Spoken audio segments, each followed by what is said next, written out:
welcome to the Tezlom podcast. I'm not going to lie, I'm a little bit excited about this one. I have manifested the fuck out of this podcast, and I've eventually made it happen. I'm going to let him introduce himself. I'm pretty sure if you're in franchising, if you don't know who he is, you need to wake up. Please introduce yourself, my friend. Yeah, Ryan, it's an absolute pleasure to be here, and honestly, really delighted to not only visit Tezlom HQ, but to be part of this podcast. So I'm Carl. I've been involved in franchising for quite a few years. I'm sure we're actually not going to speak too much about that stuff. We're going to speak about the fun stuff. But written a book on franchising, former board member of the BFA, and just a general loudmouth in the industry, I guess. Yeah, I was going to say that.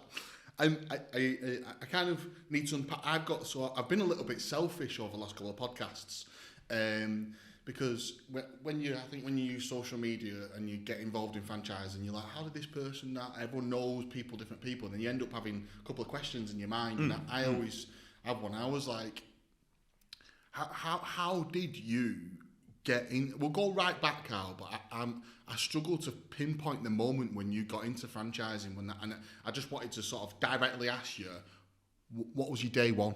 Yeah, sure. So look, most people fall into franchising. Yeah. And I absolutely fell into franchising. That was back in 2004. Yeah. So should I give you the journey up to that point, sort of what led to me being at the Franchise Expo at the ELC? Let's wrap it. Forget about that then, right? Yeah, because sure. We'll get to it. Let's start from, where were you born? Where was I born? Rochford Hospital in Southend. Southend. And what was mum and dad like?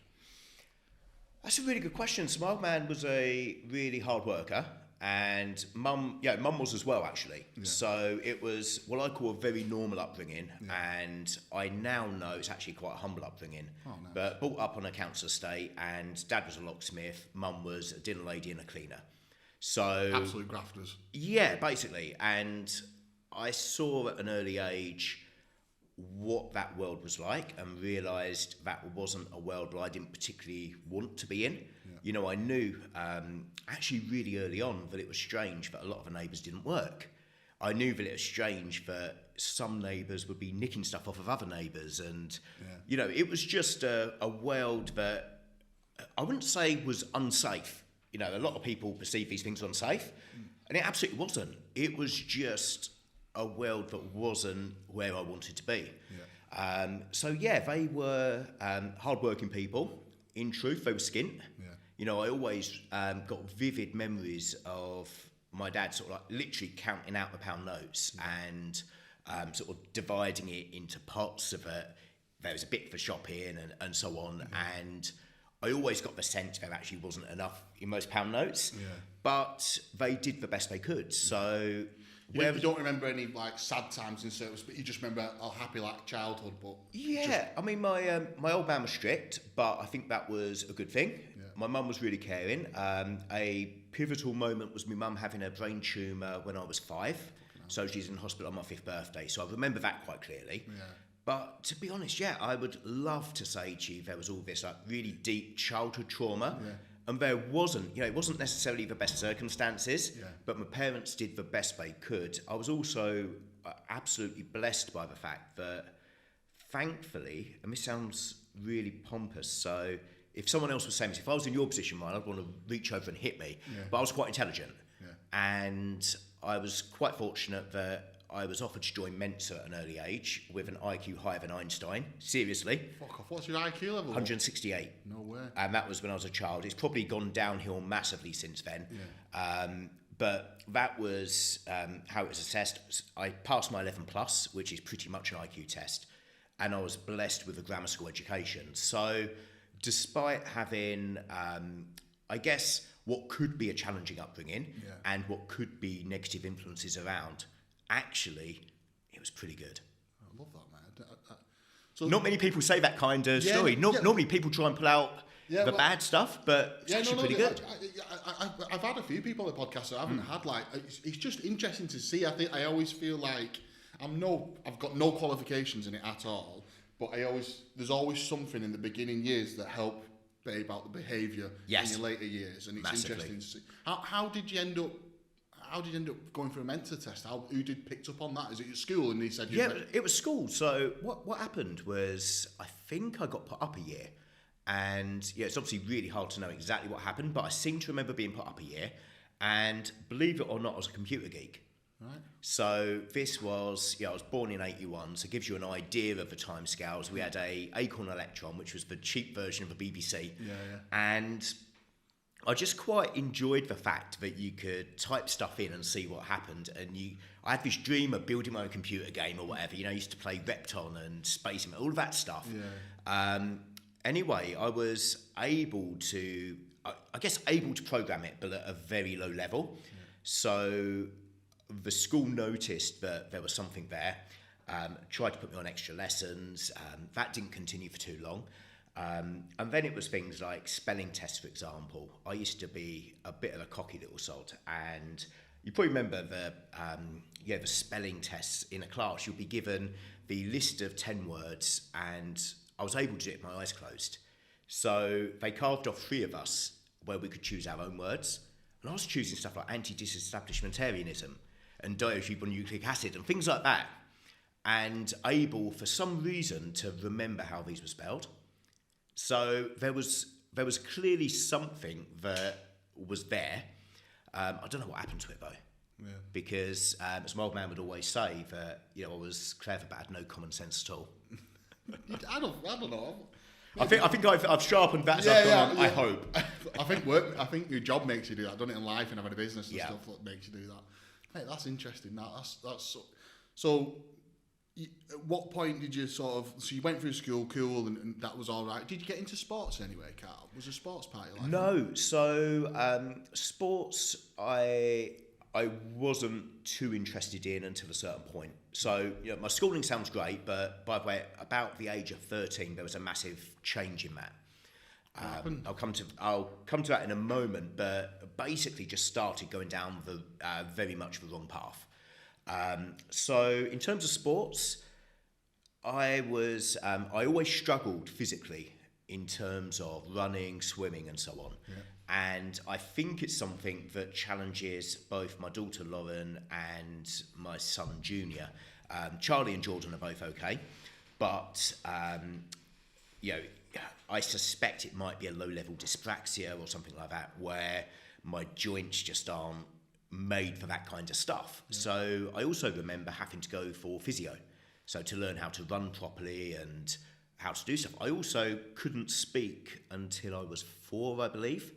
I've only found that out since my son's got similar challenges, and my parents said, "Oh yeah, you didn't speak." So why didn't I know this stuff? There were from a sporting side of things, my coordination was absolutely shot and struggled to do it. However, at senior school, I not only got very interested in football, but started to play football for the class. So not for the year group or the school or anything like that, but for the class I played.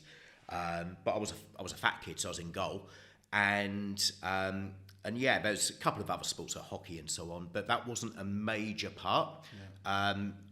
But for me as a youngster, watching sport really was. So when I got into football, that was a massive, I guess, an escape for me. It was socialising. It was a way of bringing together different worlds, because the challenge with a grammar school, and I guess it would be the same if you maybe got a sponsored place into a private school, or you went to a school that's in a very different area for some reason.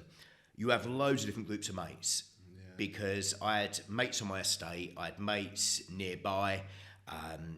By that point, I was actually living, I wasn't in Shrewsbury, I was in a place called Rayleigh, which was a nicer council estate, but still a council estate. So I had mates there, I had mates in Shrewsbury, I had mates in Eastwood, which was kind of the town next to it, plus I had people at school. But the people at school, while some of them are still very good mates of mine, a lot of them were different to me, in that they'd been privately tutored to get in. They were basically put there as, we'll give this a punt, and if it doesn't work, we'll go to private school, but this will save us a few quid. So a very, very different upbringing to me. And I found that at the grammar school, it was okay, and it was quite easy for me to, I guess, develop a dominant personality, because I'd been used to perhaps not having the world's, not being wrapped in cotton wool in the world. So that helped. But in terms of outside, it just meant that I had to learn how to deal with, I guess, different groups and different ways of life, which has served me really well. When now, quite literally, 1 minute I can be speaking to, in fact, I serve on a board with the ex press secretary to the Queen. And then on the flip side, my mates, landscape gardeners, brickies, cabbies, and so on. And I would like to hope that I can carry myself off with both of them. Yeah. So that's a really long-winded answer, isn't it? No, but it resonates with me a little bit, to be honest with you, because I went to private school and then I went to a normal standard school, not the right terminology is, and I had a plethora of different friends, and I think one of my skill sets is definitely being able to just turn my hand to anyone. Yes. And networking's I really enjoy that side of it, conversations and making new people and meeting new people. And I think some of it does stem from being put in different scenarios and different people.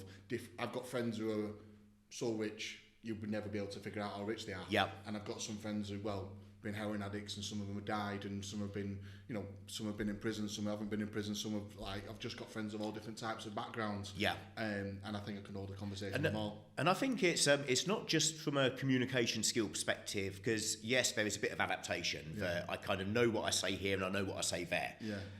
But actually, I think it's more about empathy and the fact that you build an understanding of where they're coming from in what they're saying, their life decisions, so on and so forth. Well, you understand not to make a judgment on what they're saying and maybe ask a couple more questions. Massively. They might say, some people say something sometimes, it could be an ego-driven comment, it can be something they come out with, and instead of just making a judgment or going back, I think you're probably very similar to me, you might ask another question about it, you might just think, actually, I might just need to understand that a bit better, ask the question, and then you can definitely find some common ground and be able to reiterate and find a similar sort of, and you can hit the conversation off, can't you?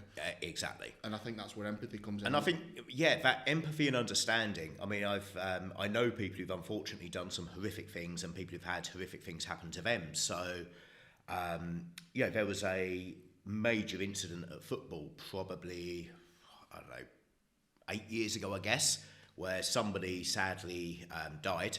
And it was really big on the press that this happened at a Southend match, etc., etc. And I grew up with the people who were involved, and whilst that's really tough, you kind of understand the situation they were in, and of course you never should do that action, but you kind of understand some of the backdrop, which you might not understand if you just read the headlines. Yeah. You understand why they could possibly do it. Yeah. You would never do it yourself. Exactly. And you understand that it's a really bad thing they've done, but you look at the whole background, the picture, their attitude to life and everything else, and you go, I can understand why they've done it. Yeah, and I think this is a general life thing that I've noticed. I genuinely think that people do what they think is right. Yeah.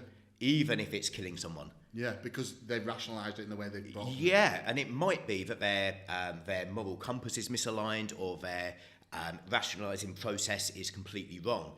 But I genuinely don't think people think, you know what, today I'm going to go out and I'm going to be the nastiest person I can be. Yeah. I think that these things happen. I might sound like a real woolly lefty, and I promise you I'm not. But I genuinely think people believe so much in themselves that what they're doing is right, that I've got to do this because... and they justify it, and that's why these things happen. I would suspect, and there's a lot of drug dealers out there who do exactly that because they had no other option. Yeah. And now they make so much money they can't do anything else about it, but they can't turn away from it. And drug dealers, this is perhaps the perfect example, because I always wondered why people took drugs. Always wondered, and I know it's a subject close to your heart as well. And when I had to start taking medication for my ADHD, that is equivalent to a medication that if I didn't get it officially, I'd be put in prison for. Yeah.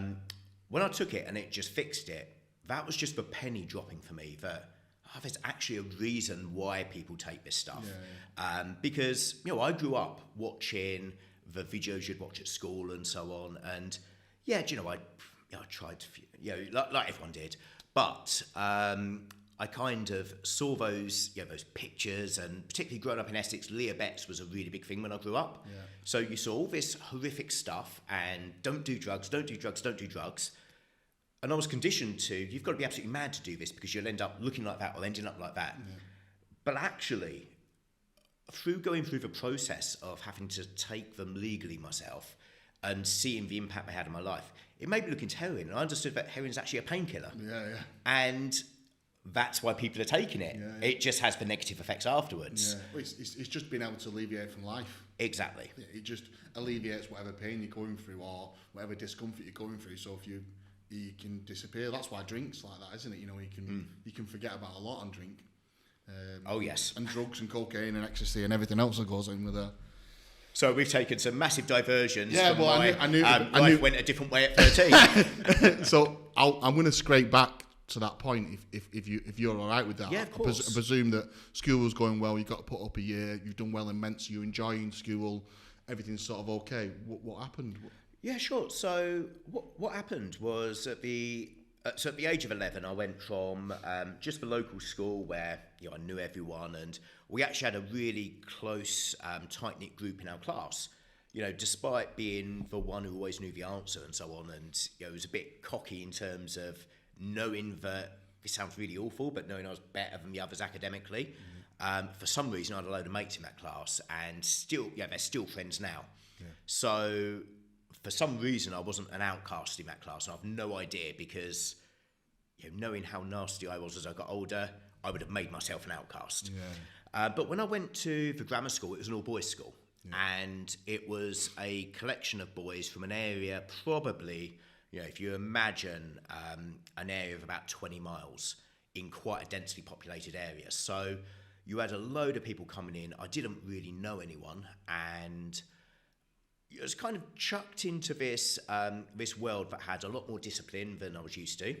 You had to wear blazers before. All the schools were wearing blazers. You had to stand up if a teacher walked in, and I think that did me a lot of good, but that was quite strange and unsettling. And it was the first time that I'd really associated with kids from a better off background as well. Yeah. And that was, it took a bit of time to get used to. The challenge I also had, because we didn't have too much money, the other kids noticed that. Yeah. So there were challenges there as well. And my speech wasn't the best.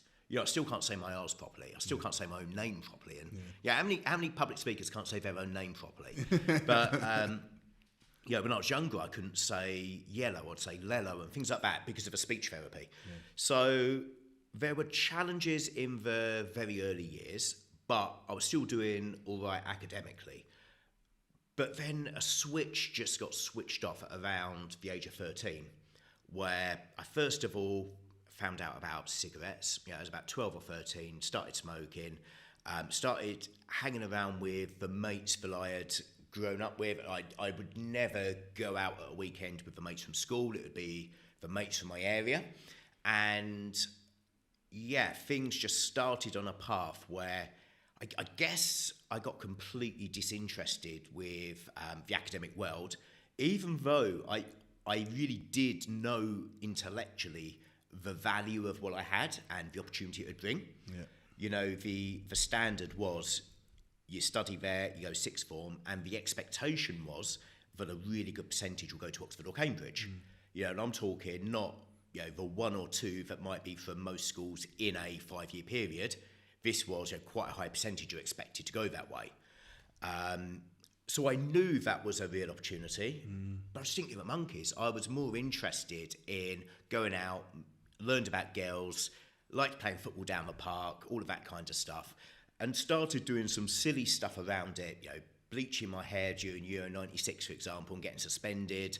A load of stuff that culminated in me actually leaving school for my GCSEs. And literally giving up what could have been a very different path for me, and possibly more successful, less successful, I don't know. Yeah. We always have forks in the road, and we don't know with hindsight which one would have been better. No. But I gave up before my GCSEs as soon as I got my national insurance number to start a YTS in hairdressing, which was just, my teachers would probably be mortified if at year 7, I said that was my intention for life. You know, they would have screamed at me and said, no, your intention is to go to university, work hard, etc., etc. Yeah. But yeah, that was the path I chose. Fortunately, or unfortunately, I got asked to leave the hairdressers after about 6 weeks. I like to blame it on my dermatitis, but you know, it just wasn't for me, and didn't enjoy sweeping up and washing old ladies' hair. And the most I could do was mix in hair dye. Didn't enjoy that, so I was able to go back just to do the exams, and then I was kind of chucked into the real world. Mad that, isn't it, mate? I can't believe you jibbed school to be an hairdresser and then went straight back. Well, it was a process. So I had. Was it? Did you? You just couldn't be asked for school because of all your mates, or was it really? Just... Yeah. Well, what happened was, as I said, I had a load of mates outside of school, and there was a school near us which was a Catholic school, and I'd got to know them, so we'd go to the nightclubs, and I'd go with them because, you know, they were more fun to be around than the guys from my school. So they weren't particularly from my area, but I just somehow got to know them all, and that we were the group that were going out. And then one of them had problems with his eyes, and I didn't know because he'd never wear glasses or anything, but he was supposed to wear glasses when doing work. And he would get a taxi to school rather than being dropped off or anything. So obviously there was some kind of disability allowance or something.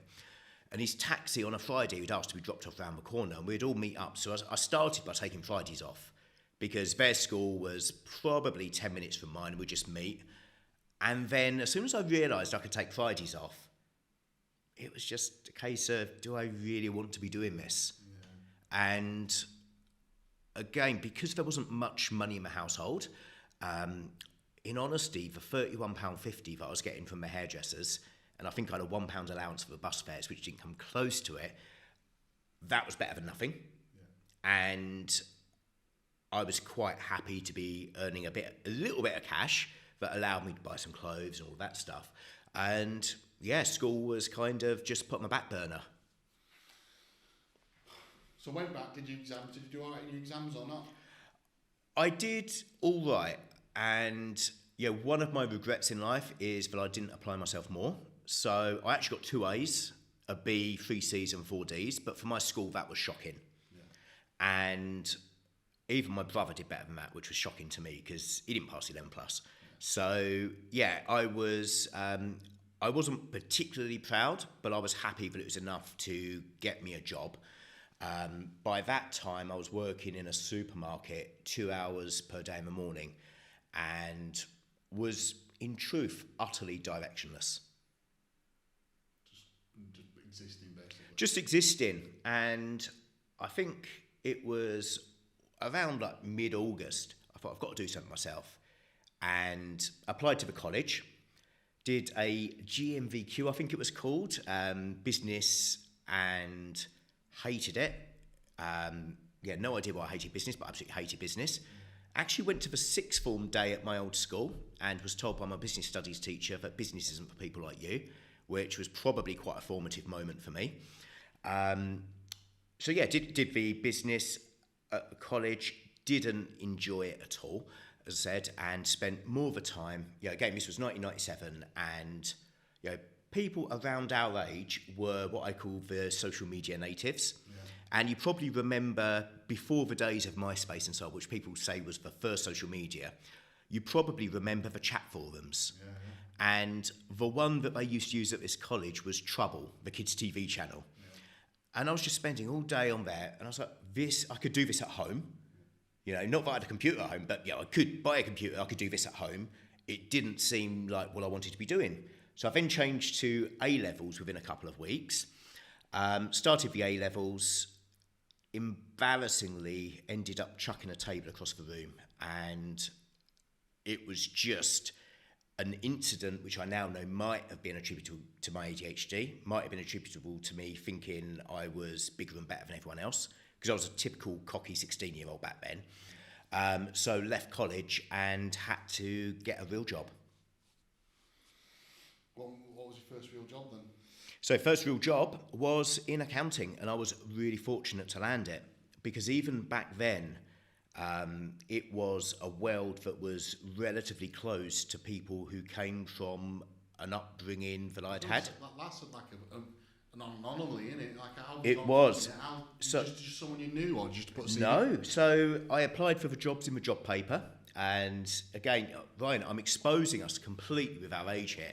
It was a physical job paper. Mate, I was exactly the same. So I got kicked out of college for battering someone, for picking up a girl's phone at the time, and I was hating it. I did IT and business studies at college. Yeah. I wasn't interested. Did the first year, and then there was Manchester Road College in Bolton, and behind it was Toys R Us, and I got a job part time there, and fucking love selling PlayStations, PlayStation 1 and PlayStation 2, and then I got kicked out of college, and my dad said to my dad, what shall I do? And he was like, go and sell cars, and he just made a phone call, and I went selling cars, and I was the same appetite for money. Yeah, so I would have had the opportunity to, I guess, work for my dad. So I said my dad was a locksmith. That's possibly a bit unfair, although that's how he'd describe himself. So at the time, they had a factory where they were manufacturing safes, but that was even back then, very much a dying industry, and it was I think an attempt for them to try and build something bigger, but they just couldn't. I think it was the fourth or fifth biggest safe manufacturer in the UK. No way. But try naming the other four, because once you pass Chubb, you're kind of stuck. Was your brother involved in that, or did you No. So my brother was never involved. He was very different to me, and was very, I wouldn't say, well, actually, I would say introverted, and rode off my coattails in terms of getting to know people and so on, and very different person to me, even as a child. But I used to work there during summer holidays and Saturdays and so on, and I realised that wasn't the kind of work I wanted to do.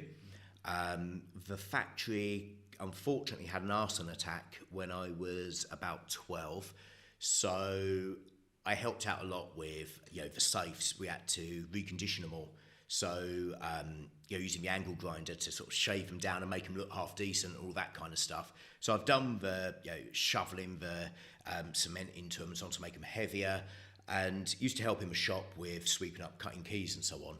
So I could have had an introduction from him, but it would have been an introduction to the family business, and he didn't particularly want me in that either. I just don't think you're not that type of person, are you? No. I feel like you're a thought person, aren't you? Yeah, and the problem was I literally didn't like getting my hands dirty, because at the end of the day, I remember that when it's tea break, you shout tea is up, and all go for a cuppa, and at the end of the day, you dip your hand in the Swarthega that however many other people who dip their hands in for the last however many years, wash it up and hope to get all the grime out your fingernails. And when people say they don't get their hands dirty, I really didn't want to get my hands dirty. That quite literally was one of the things I didn't like about it. Yeah. So I applied for jobs in the paper, and I had no idea what I wanted to do. So accountancy wasn't something by design. I knew I was right at maths, because that's one of the A's that I got. Yeah. I didn't realise that you actually don't need to be okay at maths to be an accountant. Yeah, that was mind-blowing to me when I actually started. Mind-blowing to me? Yeah, you really don't, because you've got calculators and computers that do it all for you. It's a totally different skill set to be a good accountant, and then a totally different skill set again to be a business advisor or business owner, etc. But I applied for the first 3 jobs, I guess, because I had interviews at 2 accountancy firms and the Army. The Army turned me down as I was underweight at the time, believe it or not. I was underweight, and I'm glad they did, because obviously accountancy served me really well. Went for 2 interviews with accountancy firms. The first one didn't reply for ages. The second one replied and gave me a job offer, and it was actually quite a good salary for the time. So 1997, that was $9,500. Yeah. But bear in mind, I had no intention or, in fact, ability to learn how to drive.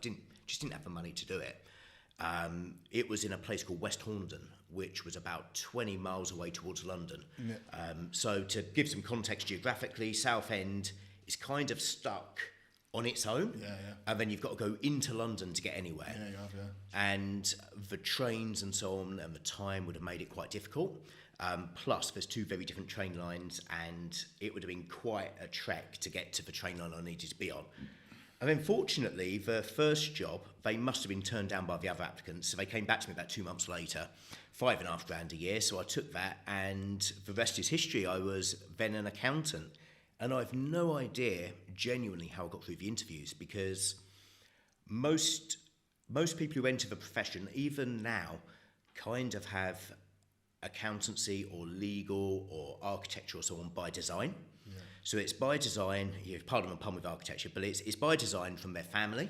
So they might have a parent or an uncle or auntie who's been in the professions. Yeah. It's by design through the subjects they choose for A-levels and university.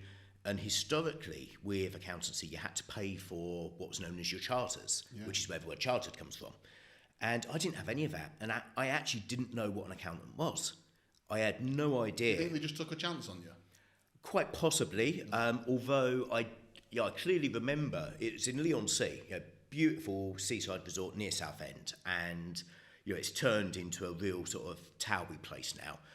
It wasn't so upmarket back then, but I clearly remember going to the library an hour before the interview and getting the careers book. It was like, right, that's what an accountant is. That's what a set of accounts is. And I just regurgitated it. So they clearly were taking a chance. I was cheap labour. It was like a couple of quid an hour. So they were taking a chance. But I think, hopefully, I used the gift of the gab in that process as well. Yeah. Fucking hell, that's mad, that, mate. And you just started, it's mad, isn't it? Because you're completely right. Most people are going to be accountants because the family's in it. Mums or dad's an accountant. Same with solicitors and most professions of that ilk. It's because someone in their family have been in it, and you sort of go that way, don't you? I've got quite a few friends who are in finance, and it's all because it stem back through the family, because they'll tell them the tricks of the trade, so to speak. It's just unusual. And open those doors as well. Yeah, and, I've had... And what does your brother do for a job? Sorry? What's your brother do for a job? So, I don't know what he does now, but he was working in parts at a car garage. He then worked doing parts for agricultural machinery. Have you got a sister or anything like that? No. So no one in the family? No one in the family. So I think the family were quite disappointed that I wasn't the first to go to university. Yeah. Because you had a chance.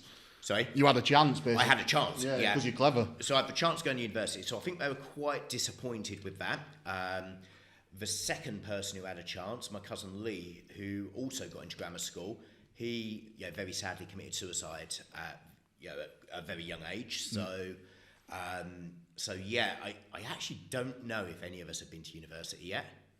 There's probably not many families now, given how popular it is to go to university. Yeah. There's not many who haven't got anyone. And I'm trying to think of all my cousins. There must be someone, I'm sure, but certainly not of the ones I know. Yeah. Okay, so you got... Getting your head into that... What was your first bit of a role? What was it? Just admin, basically, picking up the admin side of it? No, so it was as a trainee accountant, and I learned pretty early on that I didn't want to do this for the rest of my life. I absolutely hated it, Brian. Hated it. What is the script with being an accountant, Mike? What would you say the magic key is to it? Or is it just you have to be good with numbers? Or it's a strange one, because if I talk you through some of the jobs I had to do, you'll see very quickly why I didn't enjoy it, and I had to kind of carve out my own role, but within the accounting world. This was, again, 1997, when I started, December 97, and computerisation hadn't really taken hold in business. It was 98, wasn't it, when it got to grips, really? 2000. So there was one computer in the office, and I'm going to guess there's about 10 of us at the time. So you kind of had to queue up to use a computer, and I wasn't old enough or privileged enough to use a computer. So pretty much the job was, you're in an office, 4 walls like this with a door shut. You've got a tradesman's set of accounts, which carry a bag, load of invoices. Maybe if you're lucky, there's a big red book or a small green book with the numbers written up. You've got a big sheet of A3 paper, and you just write everything down, and you have to add it up and check it. And if it's a penny out, you've got to go through and check where you've made a mistake. For me, it was mind-numbing. It was absolutely mind-numbing, because the attention to detail wasn't my natural comfort zone at all. And the office environment that accountants would typically have just wasn't good for me. I now know about my ADHD. But actually, back then, I had no idea. What made you stick at it, mate? Sorry? Why did you stick at it then? So I stuck at it for a couple of reasons. Because, first of all, I saw that, well, in fact, first of all, this is a really embarrassing one. I thought that it would be a job title that would impress people at nightclubs, and I had no idea what the stereotype of an accountant was. Seriously, because I had no idea what an accountant was. Yeah. So it was this world that I wasn't part of. Yeah. It was a world where people seemed to have money, and one of the bosses was driving a BMW, and one of the bosses was driving a Saab. So wear suits. Must be all right. Yep, you wear suits and so on. So it must be. I had no idea that the stereotype of an accountant was grey suit, grey hair, grey glasses. Boring. Just like no idea at all.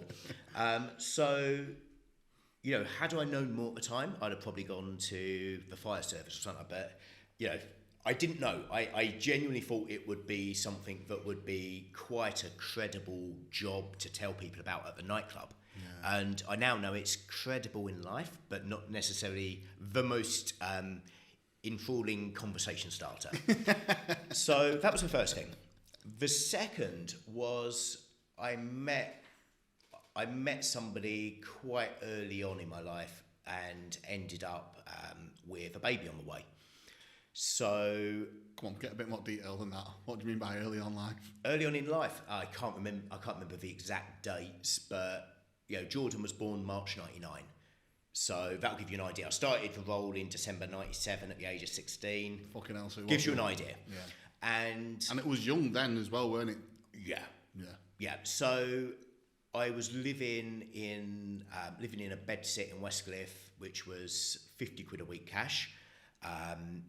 So I had to pay for that, and I'm not ashamed to say it was on housing benefit and council tax benefit. I don't know if they're still called that now.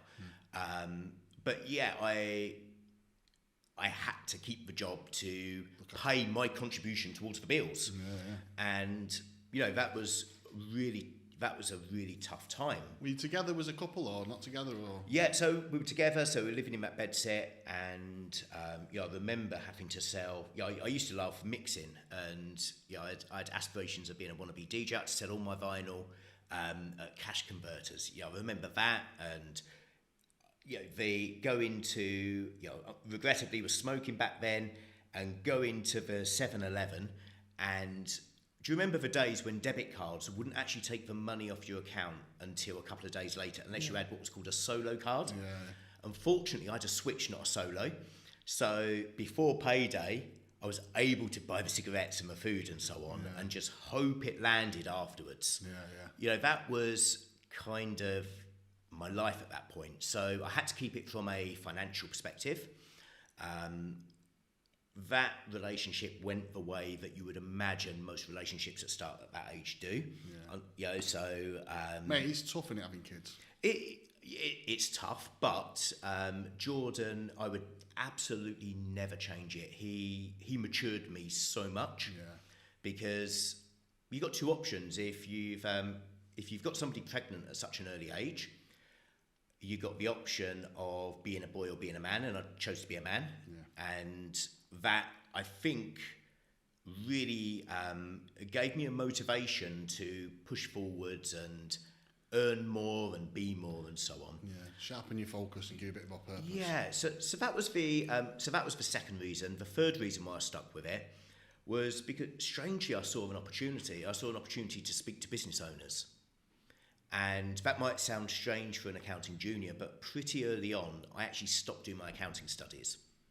So in accountancy, if you enter at a low level, you do what's called AAT, Association of Accounting Technicians, and then you get the choice of chartered or certified. I actually stopped my AAT after about a year and a half, I think, and started going out, training businesses about how they could use computer systems. And for this firm? Yeah. And they just let you do that? Yeah, and they gave me a pay rise because they weren't paying study leave. So by that time, I think... Mate, how did that happen? Come on, the boss said to you, can you go out and do this? There was just a frank conversation that accounting wasn't right for me, on both ways.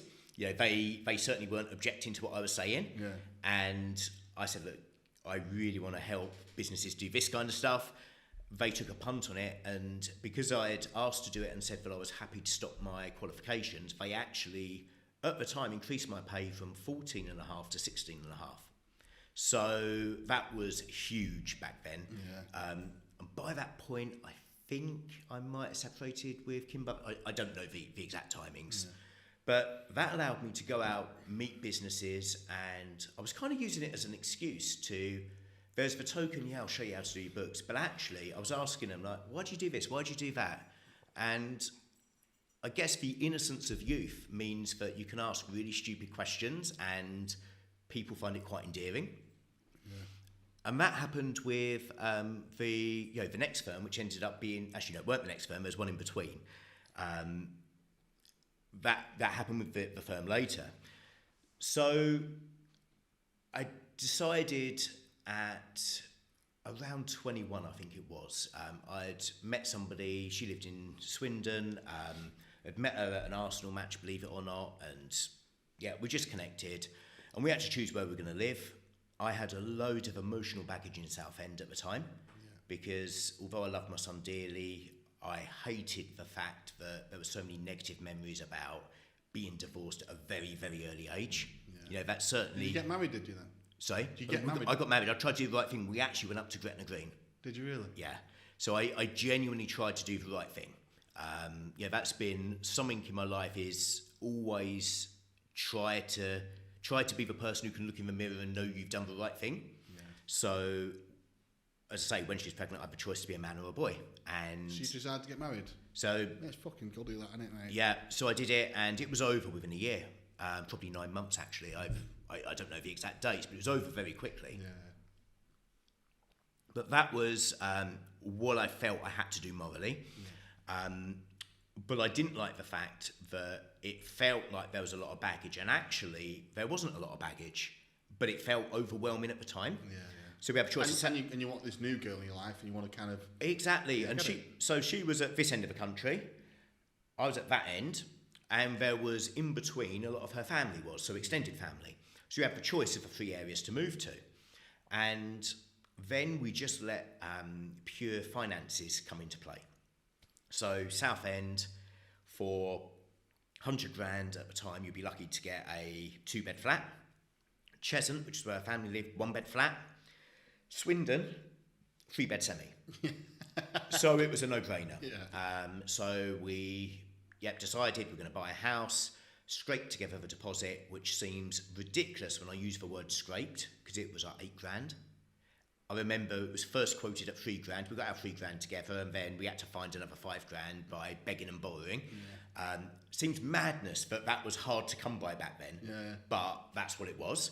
And joined a firm there, and I lasted 2 weeks because... So you left the firm you were doing the pitching to go and sell the computer system, like the computer idea to... Went to an accountancy firm, obviously talked a good game in the interview as I do. They talked a good game too, to kind of reaffirm that it would be what would work for both sides rather than an accountant's role. They wanted me to do an accountant's role, and I think after a week I went in, and I'm embarrassed to say this, I fronted the partner and told him he didn't know how to run his business. I had put in systems in place, and this stuff that somebody who was at the time unqualified, I shouldn't have had to have done. Yeah. And I just knew that there was, it was broken. Yeah. But it's like 99% of professional service firms out there. So left after 2 weeks, and that was a scary moment. Actually handed my notice in after a week, left after 2 weeks. That scary moment because I was about to have a mortgage to pay. Fucking hell. So that was a act of bravery. Thankfully, Hayley, my ex, she came from a different world to me. So to put it into context, the place we were buying was the biggest place I'd ever lived in and the smallest place she'd ever lived in. Right. Nicest area I'd lived in, worst area she'd lived in, and so on. So, and that was ultimately, I think, the undoing of that relationship longer term because of the change in our life directions as time went on and adjusting that dynamic. But she was the breadwinner. Unfortunately, her dad was really well connected. My dad sadly passed now since we broke up, and he was a wonderful guy. I'm not one of these people who take hatred to everybody associated with somebody they broke up. He was a good guy. And he was like a really prominent guy in the business community, insurance broker, and introduced me to his accountant at the time, reached out to them, had an interview, and the interview was with a guy called Julian, and it just clicked. You know, we were, I wouldn't say kindred spirits, but we got each other. We kind of knew what an accountant could do versus what an accountant does, and it's not about numbers at all, like nothing to do with numbers. We got that it was about the relationship that you have with somebody and the fact that you get more secrets than their psychiatrist, their partner, etc., etc. And that level of trust, you really can be transformative in their life. And what good can you do from that? So, joined the firm, had to do a small amount of number crunching, but was gifted 30 odd clients. And those clients were all in the martial arts world. No way. So they were the clients that nobody else wanted to deal with because, and I'm saying this with all respect to any martial artist listener, they weren't the most financially literate and they didn't really care. Yeah. They were all over the UK, so they were quite a distributed bunch of clients, and they were all referrals from a mate of Julian's that used to be his kickboxing instructor who he'd saved some VAT for. And within about a year or so, I'd actually taken that 30 and made it 250. Fucking hell. I'd got it to the point where we were charging, again, back in 2002, we were charging like 300 quid for a small sole trade set of accounts. And I was charging $3,000 because... Would you say you're not an accountant? Would you say you're a salesman? Really good question. I don't think I'm an out-and-out salesman. I think I'm an accidental salesman. Yeah. But an accidental salesman more than an accountant. Yeah. I think I'm probably more of a marketer than a salesman. Yeah, it's like you've got the intelligence to be an accountant. You understand the framework of accountancy, but your skill set from school and being able to talk to anyone has helped you develop the marketing skills and the approach to talk to people, hasn't it? Like you can sort of see how it's all fits. The sales side of things, it's really not hard to stand out in the world of accountancy. Yeah, I bet. And there's a lot of people now who are trying to visually stand out. They've seen what I've done and have started wearing the t-shirts and all of this. None of them got face tattoos yet, but watch this space. But it's not a hard world to stand out, even if I wore suit and tie. It sounds awful, I'm pretty confident in a lineup of 100 accountants I'd get the client. Yeah. And that's not being boastful, it's just knowing the personality types that are attracted to the profession, because what kind of personality type do you have to be to want to sit in a closed room adding up numbers all day, not speaking to anyone? My accountant's amazing, Stephen. I said that to him all the time. I said, "Fuck, how do you do this, Steve? Like when you go for our accounts, the nuts our accounts, for the recruitment business, invoices, fucking all of it." It's crazy. Yeah. And if you look at the typical personality types, a good accountant will be mid-level D and then mid-S, high C on the disc profile. Yeah. A normal accountant, so the usual accountant you'll come across, will actually be low D, but then S and C. Yeah. The reason I say a good one is because to be a good advisor, you've actually got to stand up and tell your clients when they're wrong. Yeah. And you've got to have usually a chartered accountant as well, isn't it? If you're going to do that sort of exactly. But I was like bloody high D, even higher I, and that's for some people that's a really worrying disc analysis, because that means that I get my own way, but I charm the pants off of you to make you think it was your own idea. So it's actually it's a really dangerous one, but it's also a really powerful one if used ethically. Yeah. I was clearly standing out, I guess, in terms of I'd go out and see them, and I was just getting referrals. And part of it was because I hated being in the office. Absolutely, I hate it today. I don't go to the office, and the office is grateful for it, and I'm grateful for it. Yeah. I cause more trouble than anything else, because I get in within 5 minutes. I'd have a ghetto blaster go in, and you'd be having a chat. Yeah, and creating a football match in the middle of the office, and they don't want to do that. Yeah. One time I built a sales team, and I decided that we'd actually, to try and spark up the office, we'll mingle everyone. And then that started in the sales bell ringing every time we signed up a new client, and all of this stuff that I put in culturally within that side of the business. You would not believe the conflict. And I now know I was wrong, they were right. I was totally blind to the needs of other personality types. But yeah, anyway, so I was going out there and it wasn't really profitable for the business, if I was honest, because obviously a lot of the early clients we took on were those 300, 500 quid clients. Yeah. And I was driving 100 miles to see them. But I was learning on the job. So I was learning both from asking the silly questions and absorbing how they run their business, but also absorbing everything around it. So when I'd go to martial arts school, I'd drive it. So let's say I drove in here towards a martial arts school. I'd be able to tell the demographic, I'd be able to tell roughly what the population is of a town. If there's a big dual carriageway which cuts off the catchment area, I'd then go into the dojo or the rented hall, I'd have a good idea what it costs. I'd look at the floor space, have a good idea how many kids can fit in there. Then in turn, based on the style they do, how many teachers and assistants and what mix they need, what products they'll be selling, all of this.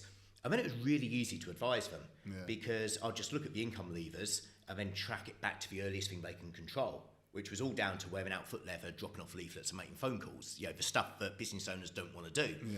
And what I noticed was, because I mentioned about Julian being very like-minded but not quite a kindred spirit, I noticed that when I was meeting with clients and when he was meeting with clients, he would still go in with a calculator and an analysis pad where you write down the numbers.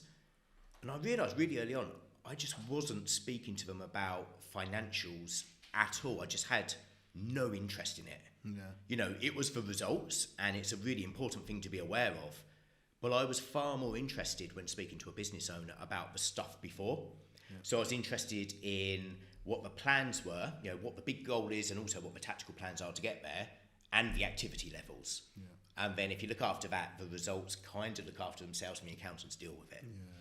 So my role kind of went from, and it was a role I'd entirely carved out. I didn't have a job title for this. Kind of went from being a quasi-partner at a really early age. And this was at the age of 22, 23. And by then I was still skint, and bought a BMW on HP, bought a suit from Geeves and Hawkes, and luckily I have the same haircuts I've got now. So I looked like I was like 30 odd. So that kind of helped. Plus that industry was typically blokes who had come from a similar upbringing to me, but were maybe 5-10 years older. So the rapport was just there. Went from going out as a relationship manager to kind of doing some sales, to kind of doing some marketing, and just learning everything else in a business whilst doing the qualification to be an accountant, but not actually necessarily doing very much of it. On that way as well, the pivotal moment, because do you know any martial artists? No, nothing. Okay, so there's a wide range of martial artists, from your ultra traditional right the way through to your brutally commercial, 120 quid a month and trying to scale up rapidly. And there's a load in between. What I found was that the more successful ones were, I'd be in their cars, and first it was like, wow, Range Rovers and Ferraris and so on, which was great, to kind of experience that, because they all had, particularly at their training programs, they had a bit of one-upmanship. So I remember the competition about pens. There was a competition about who could have the nicest Mont Blanc. So I ended up building a collection of Mont Blancs. They would have a competition, they'd start wearing suits, and there was a competition over ties. And I never outdid them on ties. I only got to Gucci, one of them had Louis Vuitton. And it was an amazing level of one-upmanship, which I now know, looking back at it, was very superficial, and it was part of a process where they were all trying to advise each other on how to be successful. So they were trying to demonstrate that success. But what I would see in those cars, to come back to that, was tape sets of Tony Robbins, Zig Ziglar, Brian Tracy, so on and so forth. And because I was driving up and down the country, I started listening to all of their self-help stuff. And that was a real pivotal moment, because before I did that, before I listened to Brian Tracy and learning about goal setting and so on, I had no idea that education continued. You know, my mindset around that stuff was, well, I'll get my letters after my name so that I can carry on working. You know, it's a necessity. But I didn't realise there's an option for education that you choose to take and that had a real value. The ones that interest you. Exactly. Yeah. So did that, and then that kind of expanded my growth mindset, I guess you can call it. That helped with the clients because they all had a growth mindset because they had these tape sets and we were listening to the same stuff, we were being taught the same stuff. And one of my contacts wanted to franchise. So that's how I fell into franchising in, I think it was September 2004. I always get confused between 2004 2006. I'm pretty sure it was 04.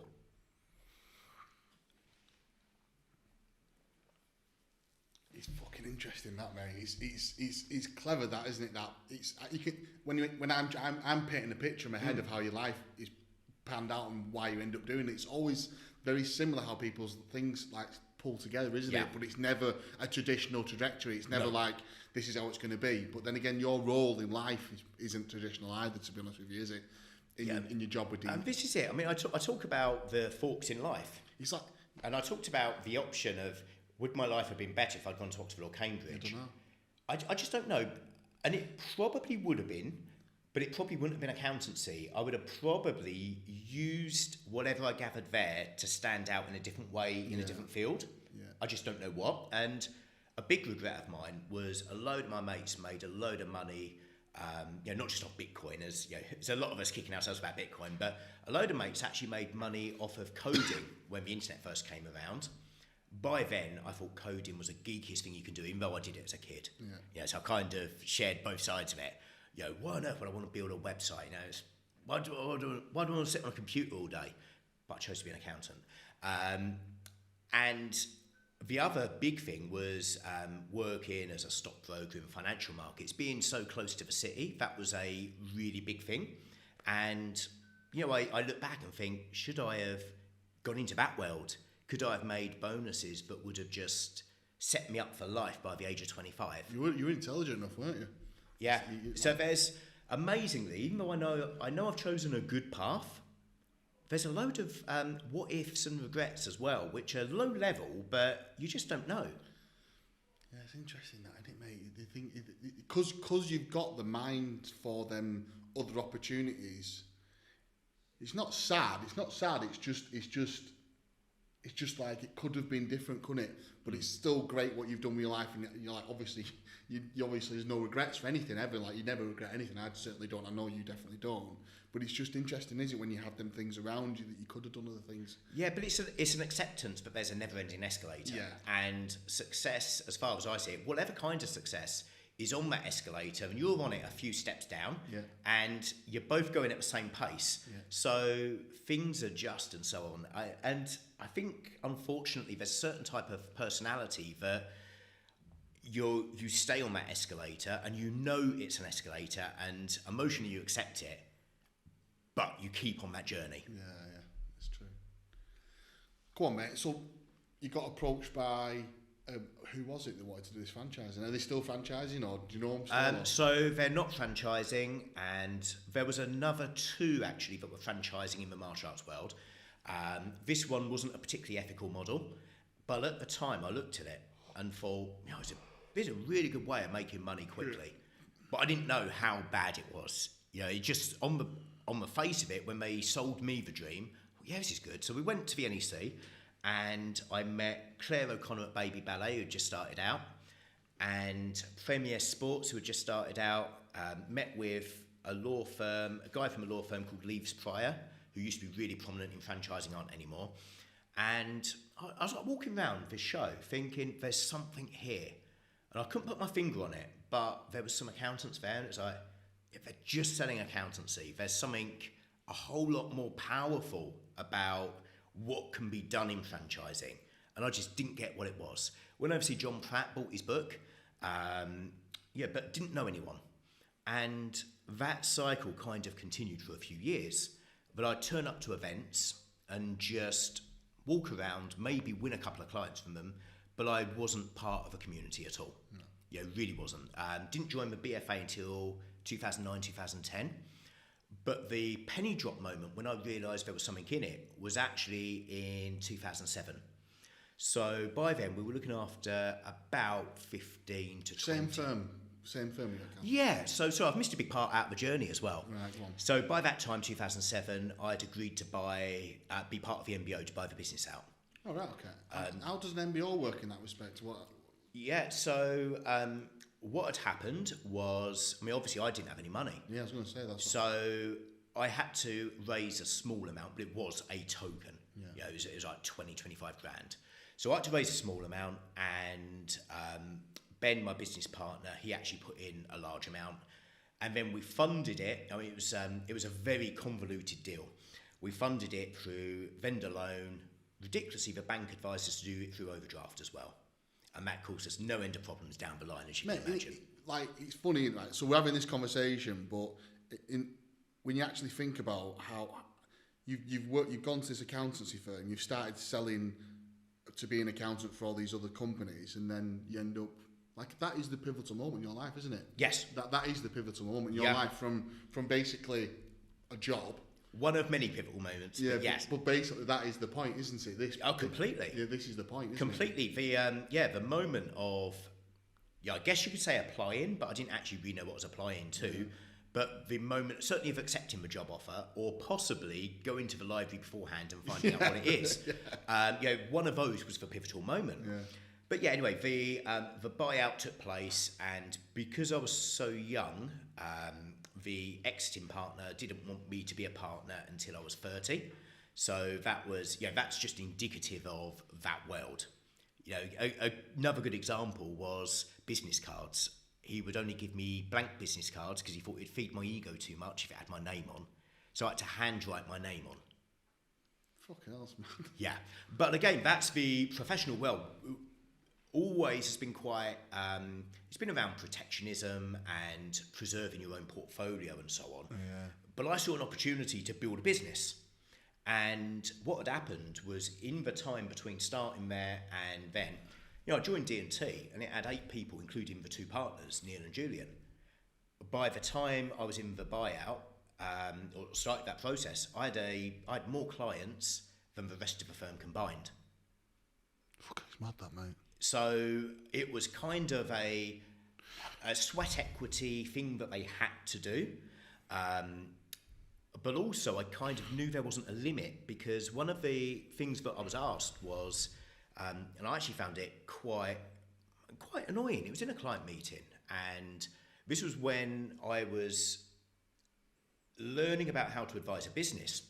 Me and Julian were sat there with a client, and we were talking to them about how to create the hooks so that the employees are motivated to stay but don't want to go off and do their own thing.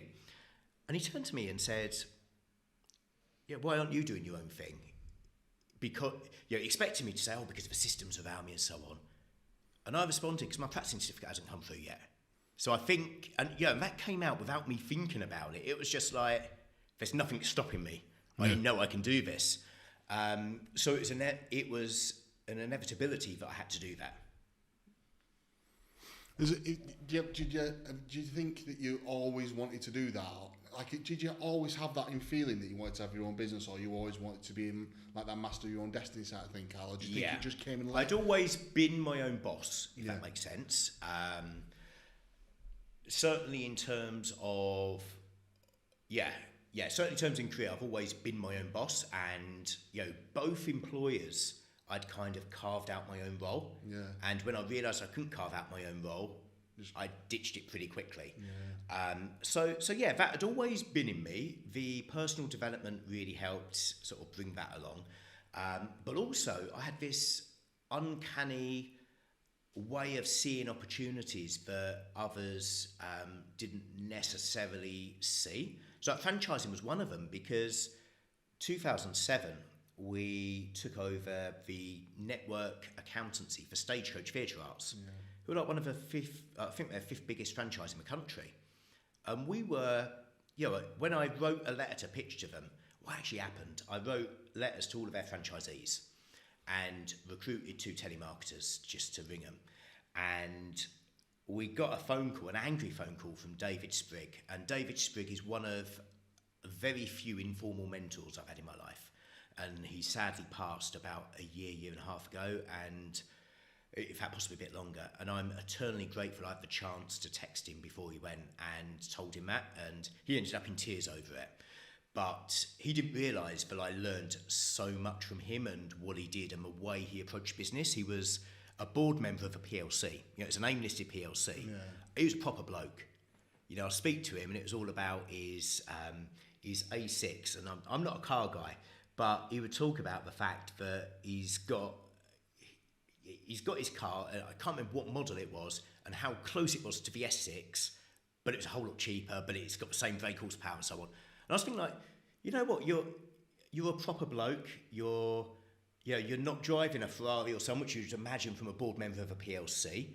He sat in an open plan office with team members, and he was just one of the team. At annual conferences for his franchise network, he would get up and play the drums. He really mucked in, whereas you imagine a board member of a PLC wouldn't turn up to a franchisee conference. Cool. So he was an informal mentor. Anyway, we took on this network accounting, and they had a peculiar VAT issue, which we happened to be experts in. So it went from David moaning at us about advertising to his franchisees. We managed to turn him round and actually get on board. And then the penny dropped that actually this isn't just about VAT monitoring, this is actually about understanding what's going on in a franchise. Yeah, the performance piece. Because head office didn't have a clue. Yeah. And I say that in the nicest possible way, but not only performance, but benchmarking, network-wide cost saving, loads of stuff. And it was like, bloody hell, we're on to something. And that was the journey of franchising. So then from there through to about 2013, 2014, 2015, we had a really rapid period of growth. Built the team up to about 60 employees, multi-million turnover, 150 brands, 3,000 locations, so absolutely nailing it in franchising. And then I started my plan to retire, which finished in 2019. Do it. Yeah. I'm not going to jump that far forward, Carl. I just wanted to ask you something about how when you go from having a job and being an employee, and I guess you didn't really manage anyone or anything like that. Can you like, one of the things that I struggle with the most is not struggle with, but one of my biggest growth thing isn't the business, isn't getting more business on. We do well with that. Isn't more franchising. We're doing well with getting on franchising.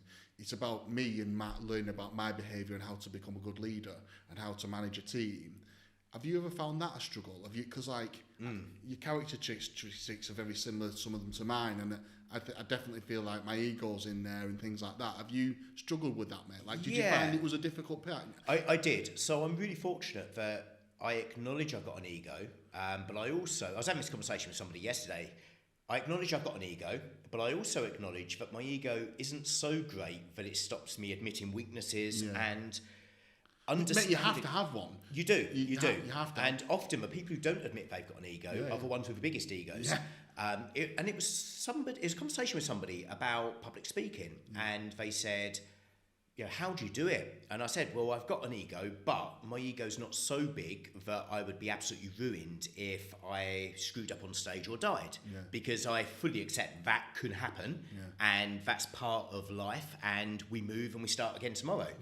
So I think that acceptance, but I'm not perfect, has meant that I've always tried to be open to the fact that there's stuff to learn. But the big challenges I found around leadership and management, the first one is very specific to professional services, in that generally management comes from being a good accountant, a good lawyer, etc., etc. And a good accountant isn't a good manager. No. I don't know about lawyers, but I imagine a good lawyer is not a good manager. But that's the way the professions work. You've got a chain of events, which is you start, you then become maybe a semi-senior or an associate or whatever the word is, move up to manager, move up to senior manager, and then hopefully one day partner if you want to. That process was broken. So I learned very quickly about the difference between management and seniority in a technical skill when we were trying to build our management team and was wondering why it's dysfunctional. So that was something we were forced to learn, because we had a group of overly qualified accountants, and yeah, they were great. So we promoted them, but actually, they were.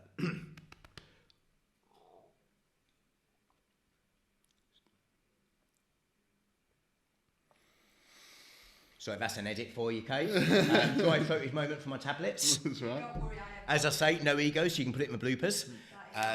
The challenge with that was we had these people who were, they were highly qualified, they were upsetting team members, and they didn't really get, I guess, the difference between business performance and individual performance, and they didn't get how to communicate and that stuff. They're the bits that I always struggle with. I kind of got thrown into my role because my dad got poorly and my brother was not going nuts. Yeah. So, I've had mentoring from my mum, and fucking hell, she puts up with a lot from me, and I question everything with her, but I find that's the fascinating bit about it for me. That's the bit that I find the most interesting in it, about growing learning that stuff. That's the bit, because it's all about people. It's all about people. And I know it sounds so cliche, that sentence, and I always say it because I feel cliche when I say it, but the fucking crux are, Carl. It really is. It fucking is. It really is. You don't have a business unless you have team members. You just fucking don't. Completely. You've got a job. Yeah, if you've got no team members, you've got a job. Yeah. If you've got team members that hate you, you've got something even worse. Yeah, well, it's going to be a fucking shitstorm for you every single day of life. And so that was the problem, was we have the management team. We tried to put them on management training courses and so on, but they weren't selected as a manager. So my ethos around that was, Dulux wouldn't appoint a painter and decorator to be their CEO. They had to appoint a CEO. And actually, as a professional services firm, there are jobs, this sounds awful, but there's jobs that you think are below you, which you'll get other people to do, but jobs that are above you, you'll never acknowledge that they're above you. And that includes marketing, sales, and so on. So stuff that the professional thinks they can do, they try to do and do it badly. Yeah. But the stuff that I wouldn't be seen dead doing that, they won't do. And it's really strange, because actually the accountant would generally be a better cleaner than a manager. Because they clean at home, they've got experience of it. So that was one of the learning processes. I also learned very early on that, I read The E-Myth Revisited, and it's a book that I don't agree with now. I think that business has moved on a lot, so there's a lot of things in there that I don't agree with. But the 3 mindsets of entrepreneur, manager, technician, and I know other books have got a very similar approach, but 4 mindsets. But anyway, those 3 mindsets, I realised that I was part technician in terms of marketing and sales, but accidentally, and I was part entrepreneur, which is around the leadership piece as well. But I didn't have a management bone in my body. And I understood that through the personal development that I was listening to, where the leadership stuff was more attractive than the management stuff. So I obsessed myself with learning about leadership and reading biographies of people who've been strong leaders, whether political, business, etc., even sports people. I was reading about what drives personal impact, and I just soaked this stuff up. But the real test was actually when I retired, and I retired in 2019. As I say, it was a ridiculous move for a number of reasons. Why? How the fuck do you even do that financially? Just sold the business? No, so the business was working without me. And I took myself away more and more, and I realised I didn't need to be there. So stepped down into a chairman role in 2019.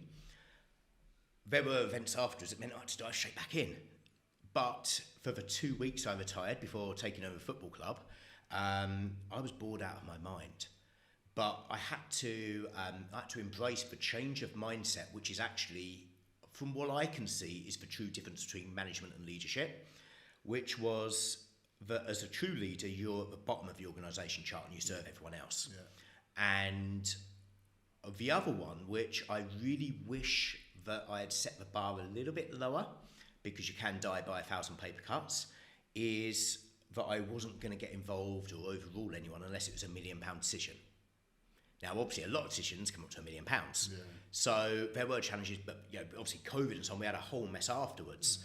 But yeah, I had from the period of rapid scaling, I could see that we were able to sell, we were able to market, we were able to fulfil our operations. everything could happen without me being involved or being a bottleneck. The problem was, when I extracted myself, was that the culture, as I saw it, which was built with the team. You know, when we set our values, we had post-it notes all over the wall and we consolidated it. So we built it as a team, but the way I communicated it and reinforced it was missing, and it got diluted.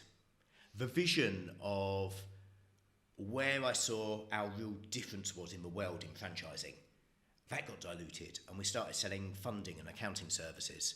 And we were just like another one on the BFA list. And we went from being the absolute go-to in the industry to opening the door to competition. Yeah. And we left that open goal. And I strongly believe that that's one of the strong roles of a leader, and one of the mistakes I made was not leading the leader and helping on that journey of that reinforcement and culture, and making sure that the business has its unique place in the world rather than being one of. Yeah.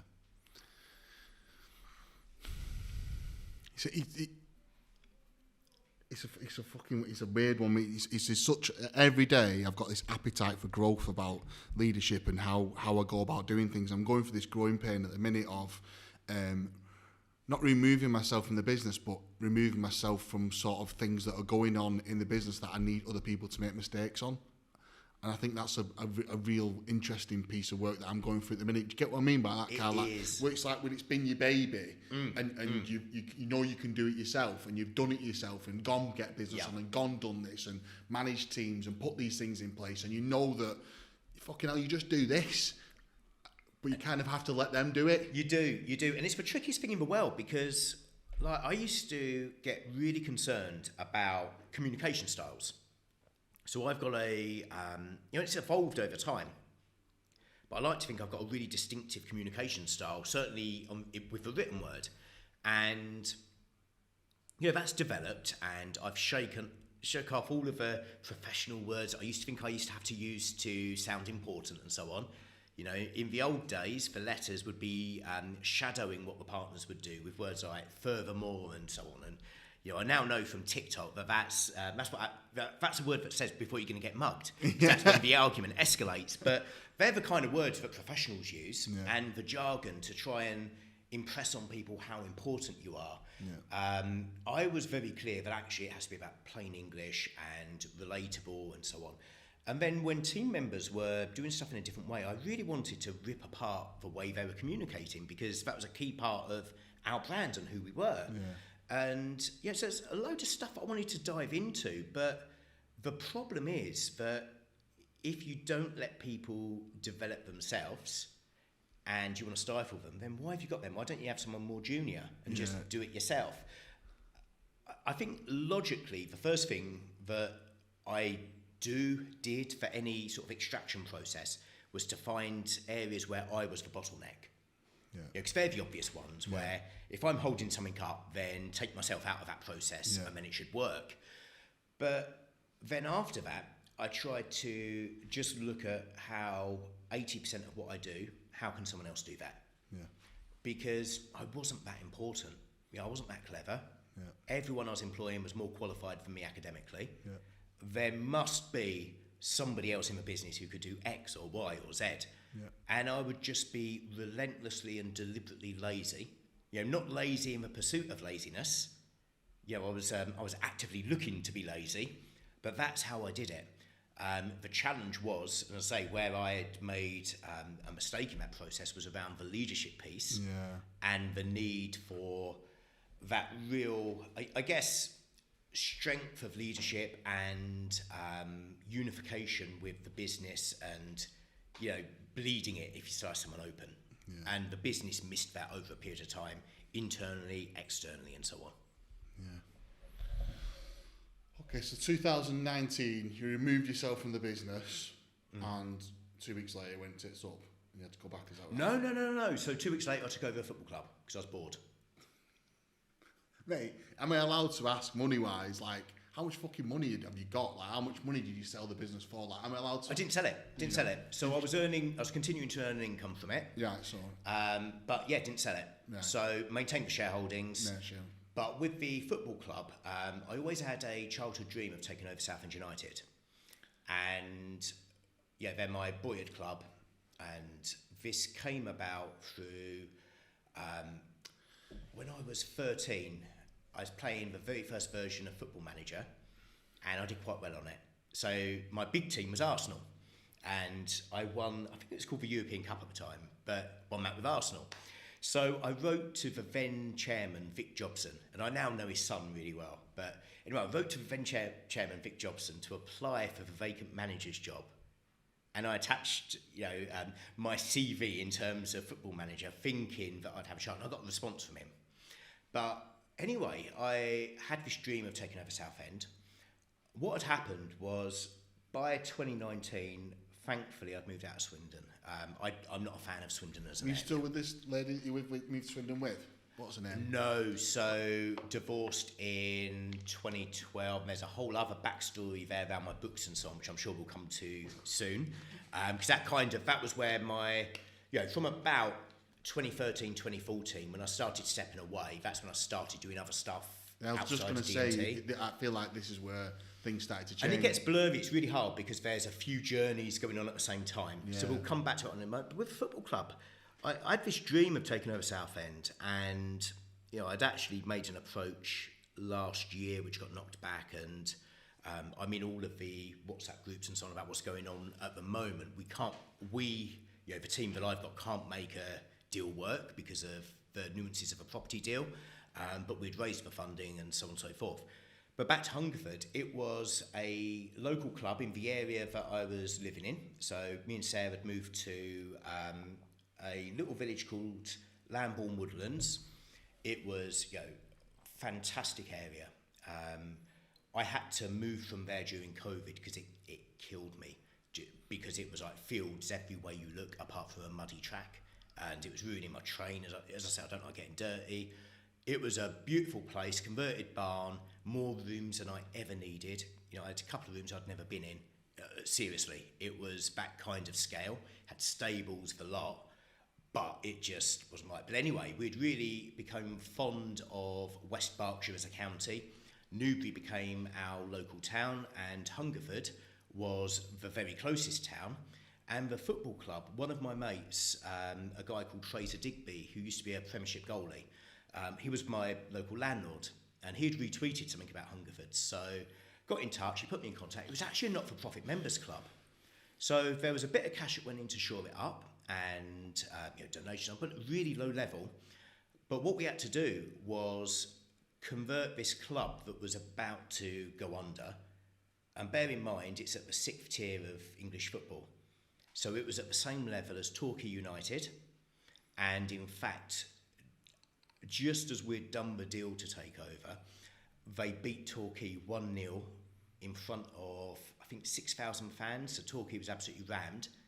The population of Hungerford was only 5,000. No way. So it gives you an idea of what they're up against. Salford were at the same level in the Northern Division, and they're playing fully professional teams. Okay, so it's the level below Wrexham, Notts County, Southend, and so on. That's the level that Hungerford were, and they were, to the outside general public, if they looked at it but didn't know about football structure, they'd think they're a pub team. They get maybe 80 people turn up. Literally on the on reporting for the gates, we included players and we included officials because we were always the lowest gate, but we wanted to be as close as possible. But yeah, we had this fixer-upper. So financially, it wasn't really an impact, but we had to dramatically cut the wage bill. We had to ramp up sponsorships, which we did, including my business sponsoring, Pat's business sponsoring, and so on. We had to go out and engage the local community, and we just had fun in the process, turning it round, saving the club. And then, surprisingly, it's one of the few businesses that COVID actually saved, because the season was null and void because of COVID. So they didn't get relegated. The furlough allowed the contracts to be paid off and so on. it was actually, COVID was a lifesaver for the club. No way. But yeah, that was a really interesting journey.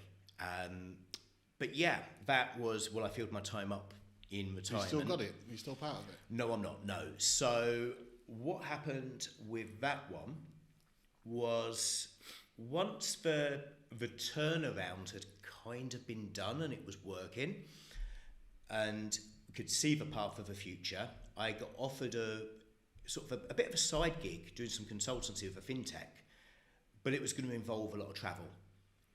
And this was in February 2020, and it was covering the whole of the Europe, Middle East and Africa. So there was the opportunity, even though it was a very part-time gig, it's like, literally day or so, but there was the risk that I'd have to drop everything at a minute's notice and fly somewhere. That wasn't compatible with being involved in a club where sometimes you got a firefight. Yeah. So because of the level of the club, you had to have stewards, you had to have all sorts of infrastructure. One of the craziest things was had to have electronic turnstiles, even though there's no segregation and there's hardly any fans. So we had to install electronic turnstiles facing the wall just to fit the National League requirements. We had to fit female changing rooms separately from the males and the officials and so on. And there's one pitch. Literally the team were training on the junior school's pitch next door. It was such a surreal world for that club to be in when it really was a grassroots club. It's massive growth for you though, and it was. So I learned how to pull a pint. Yeah, I learned how to be a steward and separate fans and have pint glasses going over my head. But yeah, it was a great way of giving something back to the community, a great way of, just getting stuck into something. Yeah, interesting, mate. I guess because for your love of football, but it's not something that I would ever think anyone would ever do unless I guess you love football. But I can see why your skill sets sit into it, and that's why you got so much from it. Yeah, it's also about, I guess, and this sounds really selfish, but tapping into a community as well. Yeah, okay. So you tap into a community that love the club. There's something you can give back. It was very much, we run it on a shoestring. And we got a stand that was previously used by Newbury FC, and because we weren't going to hit ground grading. So I'd never done this kind of stuff in my life, never had any involvement in it, but a stand was built at the end of a pitch, which was full width, or pretty much full width, to be able to make it appear to be a football ground that can play at that level, because you've got to give the appearance of being a National League South club, and it didn't look like a National League South club. We did that. The dugouts were literally chairs that were less comfortable than this, like deck chairs in a wooden hut. We took Basingstoke's old dugouts and put them in, and it was just leveraging the local community to chip in, and it was a real true members club. And that's what we tried to keep through it, was keep that members club alive. That was somewhere where the local community, there's not much doing Hungerford, so it's somewhere that they congregated, but it was also the biggest football club in West Berkshire. And that's quite a big area and quite a big population. Yeah. And probably, certainly in rankings in the league, at one point it was the third biggest, probably the fourth or fifth actually now. But in the whole of Berkshire, you got bear in mind, you got Reading. But you then had Maidenhead and Slough. Yeah. Slough were in the same league. Yeah. Maidenhead were sort of between the leagues, I think, but really they sit the league above. Actually, really senior team for the area, and people were surprised when I was talking to local community about Hungerford. They thought that Thatcham Town, which is about 15 miles away, was a much bigger club, and it was a few steps below. So yeah, it was a interesting underdog journey. Yeah, that was. So did you sell out of it, Carl? How did it finish? It's a members club, so there was no buy-in, no buy-out. Right, okay. So. Yeah, but I couldn't serve the club in the way that it'd need if there was an emergency from a personnel perspective, or an emergency from what we're going to do. We've got this crisis, and the crisis can be anything from At that level of football could be weather. So it's not like Premiership where you don't really get matches called off for weather. At that level, pretty much every match gets called off over winter. And that causes crises over finances and all sorts. Because you're depending on the gate receipts and more importantly, the bar takings. So there was that side of things. If there wasn't enough volunteers and so on, I just couldn't legitimately devote myself to it if I wasn't going to be in the area. Can I take completely off track? Is one of the reasons me and you spoke is because predominantly about trainers, but about public speaking. How did that journey start for you? Public speaking, was it D&T or what?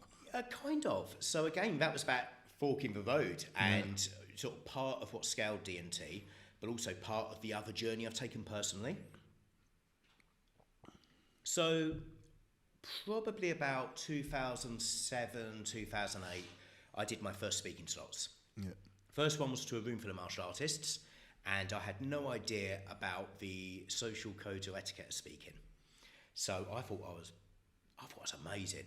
I had a 2.5 hour presentation that I gave. It was designed to be half an hour, but once I was just in my flow, and I had no idea you're supposed to stop at the time you're given. I thought, give them more. So I thought it went well. The organiser probably thought it was dreadful. But anyway, second one, I died on stage. I don't think many people noticed massively. They probably just thought I was another bad speaker. And this was at the Franchise Supplier Showcase. So that was an event that used to be run by, do you know Nick Strong? No, Nick, yeah. No, he is. It was run by Nick and the Franchising Centre. And basically the suppliers would pay £1,700 if you wanted to stand, two, I think it was, if you want to stand and a speaking slot. So I thought, look, we've got this magic that we give, we need to share this message. So we have a speaking slot, and it was amazing. We got so many, that was where we went from looking after a lot of accountants to being the only choice. Where it was, that's where we won, Louise Harris and Freddie St. George. There's loads of opportunity that came off of that.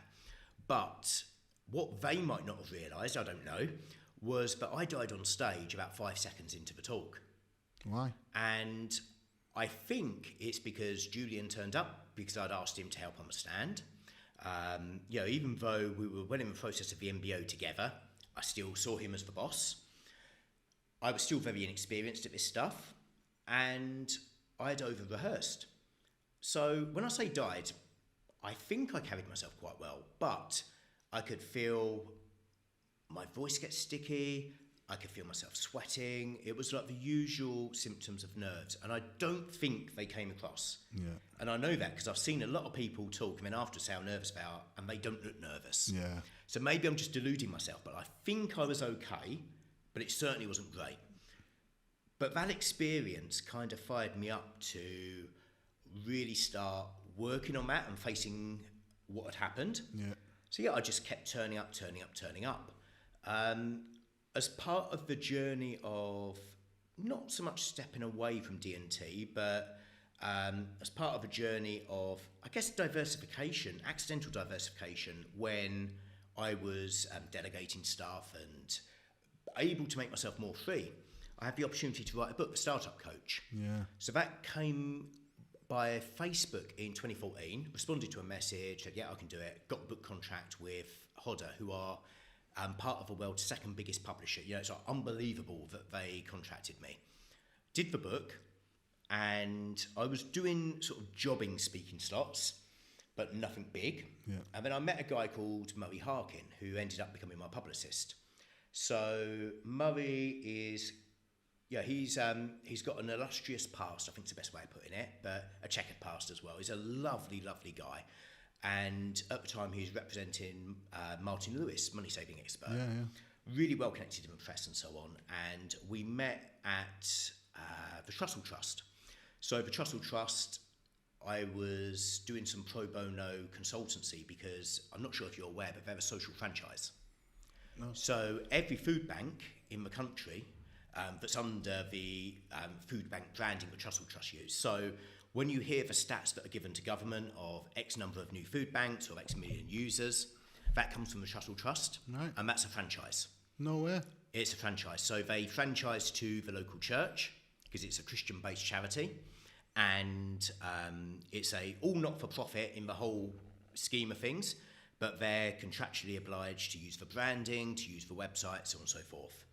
So as a byproduct of that, I was doing some pro bono consultancy with them to help them retrofit the systems they needed because they got to 1,400 outlets. Fuck. Accidentally, well, because there was a need. No way. Yeah, so it's one of these under the radar franchises No that no way. one talks about. It's a charity. It's still rocking and massive, isn't it? Yeah, it's massive. And Ros Goldstein. Yeah. So fortunately, I persuaded her to be a pro bono legal consultant as well. No, you didn't. And we just, we introduced the concept of a franchise advisory. All the stuff I'd learned from the franchising industry, we put there. But anyway, I'd met Murray in that process because he was doing the press for them. And I kind of acknowledged it. January 2016, December 2015, January 2016, it became clear that I was going to lose access to two of my kids. And I made a decision that I wanted my name to be front page of Google and for them to find me. So that regardless of what Mum says, actually he's a decent guy. And yeah, he might not have done all the housework and might have been subject to the typical grumbles, but he's a decent guy. So I started a personal brand campaign, which kind of supported the speaking, then became an integral part of that. Within the first month, I got 5 pieces of coverage in the national press. And that was just through going to meet the journalist events and, just networking, being on Twitter, responding to journal requests, all of this stuff. And before long, had somebody employed to do content, had PR team, publicist, and it was really motoring. So got myself in every paper apart from Sunday Sport, all of the TV channels, so on and so forth. And through that process, speaking opportunities were something that I'd previously chased, but actually started landing in my lap. And I still weren't charging for them. You know, I'd been speaking for ages, and other people were coming in with the intention of, I want to charge $1,000, $3,000, whatever, per speaking slot. And I was like, I'm still learning. I'm still on this job. But I realised that just by constantly doing it, I first of all really enjoyed it. Yeah, I'm one of these really strange people who just doesn't get nerves before speaking. I get adrenaline, but I don't get nerves. I love the stage. I absolutely want to be up there and want to be centre of attention. And whether that's because of what I call the holy trinity of the drivers for personal brand, which is finding a business benefit, a personal benefit, and satisfying an ego. Obviously, the personal benefit was for kids. The business benefit, I'll always find a way of tying it back to D&T. That kind of worked. Yeah. So whether it was that did it, or whether it was just that I love the sound of my own voice, I don't know. Yeah. But yeah, I just continued doing it, and the stage has got bigger, and it's been really difficult to say no to speaking slots now because actually there's quite a few that undermine my wider speaking career, as I can call it, because I now get paid very good fees for half an hour's work. Yeah. You know, the kind of money that my, a year's worth of work when I was younger, it's just crazy. Yeah. And when a mate asks me to be on a panel, it's like, I really want to do it because I want to be on stage. Yeah. But I know it's detrimental to the bigger thing, but I'll do it for a child because I want to be there. Yeah. So that's a really conflicted place to be in. I bet it is, yeah. But yeah, the speaking was as a result of a drive to build the personal brand. Yeah. And yeah, it was just part of that, what I call the personal branding web, the marketing web, which is one of my mates, Jordan Fleming, that's actually how he referred to it. Because he told me I was really smart. I didn't see that it was smart, but he said, you've stitched up traditional PR, social media, speaking, plus normal marketing, like leaflets and brochures and websites and pay-per-clicks and so on. And you've integrated it all together so that all roads point to you. Yeah. And that wasn't by design. It was just kind of, it was like hey Mum, my book's in my bookshop. Hey Dad, go and buy the Times today, I'm in there. Yeah. And it was just seeing what I could do and just being almost like a Pokemon collector, got to get them all. Yeah. And it was honestly, it was like that. That was all I wanted to do was I was in the Times, so I wanted to get in the Telegraph. I was in the Telegraph, so I wanted to get in the Financial Times. And yeah, that was the journey. The most surreal one was being in Marie Claire, where the first line, so it was only featured as a quote, it wasn't a column of mine, where one of the first couple of lines of the article was about anal bleaching. Okay? I've been in the Daily Star, I've been in the Sun, right the way through to Financial Times, Telegraph, etc., etc. Fucking hell. It's mad that, isn't it, mate? I love the appetite. You were just literally, I've got the same appetite. Obviously, I don't think I'll ever get it to that, just because of the knowledge you've got about the financial industry and business. I feel like you'll be able to always deliver it better than me, and be able to, because you write amazingly as well, because I love reading the stuff you write at the minute. But I've definitely got the same appetite about public speaking. I really like it. It definitely feeds a good part of my ego as well. I like it, and I like the personal brand side of it. And I know I could give value. I just don't know how to deliver it yet. But that satisfaction I get from it, I like it. And now I've got over the 20 seconds of fear.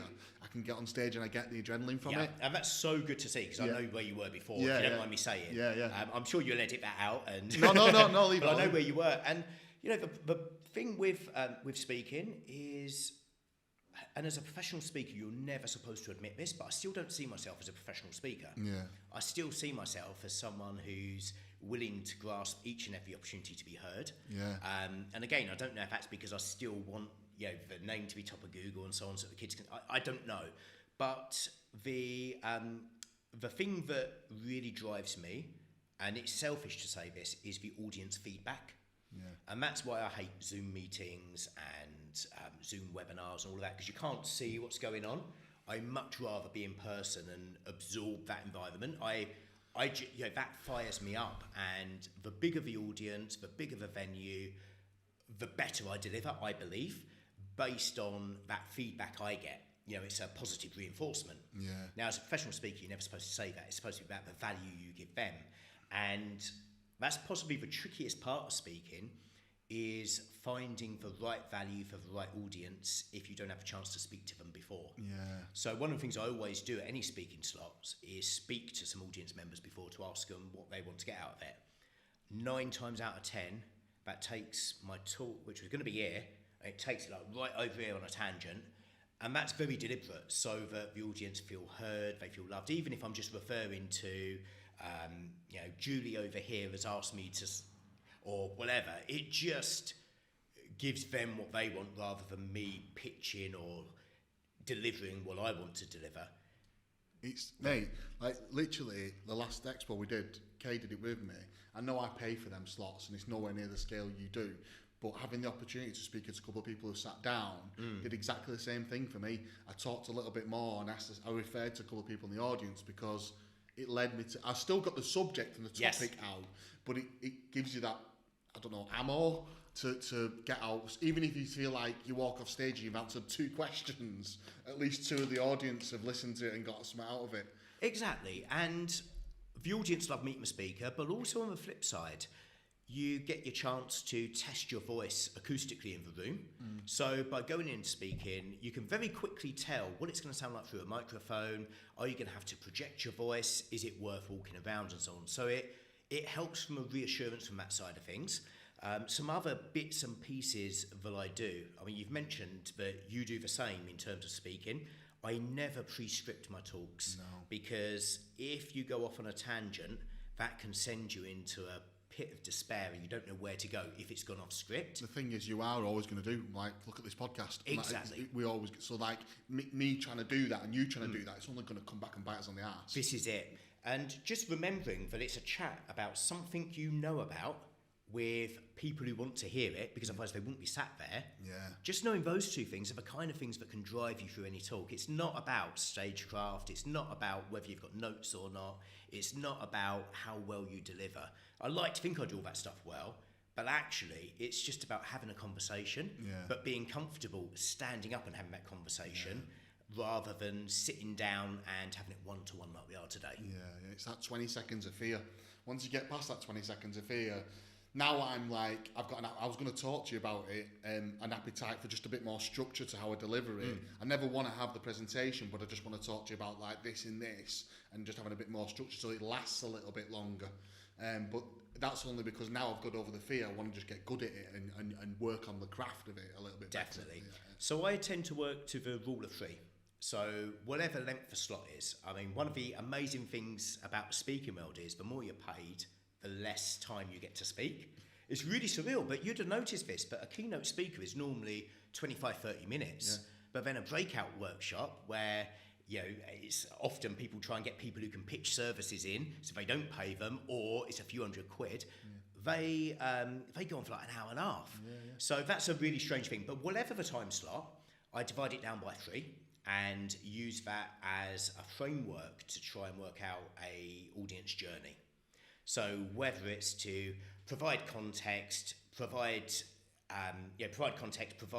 something groundbreaking, provide a why, or I might bring the action to the end. I mix it up depending on the time that it is at the conference, because keynotes generally are opening keynotes or closing keynotes. And generally for a closing keynote, I prefer it to be one that can lead to practical action to make the conference worthwhile and to summarise the stuff that's happened, whereas opening is more about opening the mind ready for the conference ahead. So they're very different, and the structure has to fit around that, has to fit around the theme and of course the topic and so on. But once you've kind of got that in place, what I then do is I just scribble notes on the back of my palm. Yeah, told me that. I did it every time now. And you know what? I've never looked at them. I've never actually looked at them. You don't need them. But what I know then is, rather than having to walk over to the podium and have a quick look at my notes, or visibly like, turn my head and look at my laptop, instead of doing that, all I have to do is just talk like this, and I can glance outside of my eye at my hands. Yeah. So it's there. Now, it often, I'd normally put them at the start of the day, which is ridiculous because they rub off with handshakes and so on. Yeah. But just knowing that you've got that safety net, it's so powerful. Yeah, it's true, mate. It's worked every time for me. Just a little glance of, I just forgot about that, and I'll go straight back to it. That's helped me. That's the one thing you taught me about it. But the thing that audiences want is authenticity. Yeah. They don't want a script. They don't want a sales pitch. They want a lesson. Generally, they want a lesson from they think they want a lesson about success, but generally they actually value and respect a lesson about a failure or a cock-up or so on. Yeah. And if you can leave them with a smile on their face and a bit entertained and something to take away, then generally you've delivered value. I'll concur that by something that Ruth Brown said to me from home instead. I can't remember verbatim what she said, but she was exactly the same thing. Because I was saying I need to get a bit more polished. She said, don't get polished. She said, don't get polished. Just tell your same story of what you want to deliver every time, and don't get polished, because everyone just switches off. This is it. I mean, your superpower is possibly like mine, accents. Yeah. Regional accents, you rarely hear them on stage. Yeah. That is absolutely key. I did consider going for vocal coaching. In fact, I went for one vocal coaching session because I was speaking to someone about the speaking I was doing, and they recommended I go to a vocal coach. Now, they probably could hear that I couldn't say my own name and so on. And the problem is, all that would happen through that process is I'd be sterilised to be another speaker. Yeah. I'd be diluted. Yeah. Like the magic stuff in orange juice or whatever is, or dilute orange, I'm from Council Estate. So the magic in it is the sweet stuff, isn't it? Yeah. And you put too much water in, you don't want to drink it. Yeah, that's true. And that's the problem with vocal coaching and so on. You get pushed to be perfect. The ordinary. You get pushed towards the Queen's English and so on. And that's not what people want. What people want is somebody who stands out, somebody who's got a strong message, and somebody who's kept their attention during the time slot. If they learn something, that's a bonus. Yeah. Okay. I don't know how long this podcast's going on. I don't want to go on forever, but there's something I do want to talk to you about, and I don't know if you're going to be totally comfortable with it, but I'm just going to ask you. Of course. Like you've mentioned a couple of failed relationships, if you want to use the word failed, but however you want to word it, I'm not bothered. If you want to word it better, you can. And then you've mentioned children and things like that, mate. And then running a business, selling a business, having a football club, talking publicly. How do you deal with the tough bits, mate? Like, how do you deal with the tough bits? Really good question. So I'm a big fan of Stoicism and trying to understand the rational reasons for everything rather than letting the emotions drive it. So yeah, I've been through a lot of ups and downs. Yeah, you are. And I think that the ups and downs help strengthen you anyway. But I also think I'm a strong believer that everybody has fault in every situation in some way, shape, or form. And that might sound really offensive to some people, who go through some horrific things. But even if you've got a 1% responsibility towards something and the other side is 99%, you've got to own your 1%. If I was, heaven forbid I don't, but if I was to have a heart attack tomorrow, I would like to think that that's unexpected given my age and given that I don't smoke, don't drink, etc., and that I've made an effort to lose weight. However, I actually have to take responsibility for all the cream cakes I ate 5 years ago. So there's trying to take personal responsibility as much as I can, but that process of taking personal responsibility also helps, I guess, refine your views on what's in your control, what was in your control, and what's not in your control.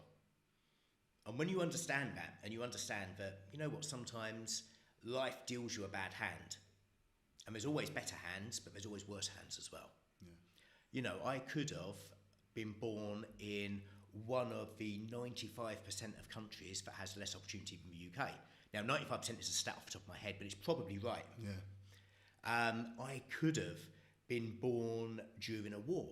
I could have been born at a time where there wasn't technological advancement. All of this stuff, there's actually so much to be grateful for.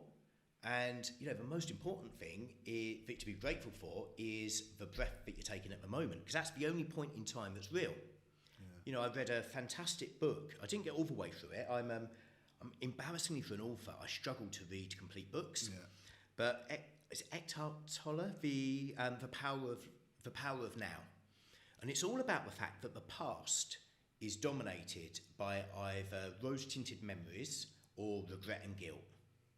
And the future is either dominated by opportunity or fear, and we tend to navigate towards the negatives. But the only moment that's ever real in our life is right now. Everything else hasn't happened yet, or it's been and gone.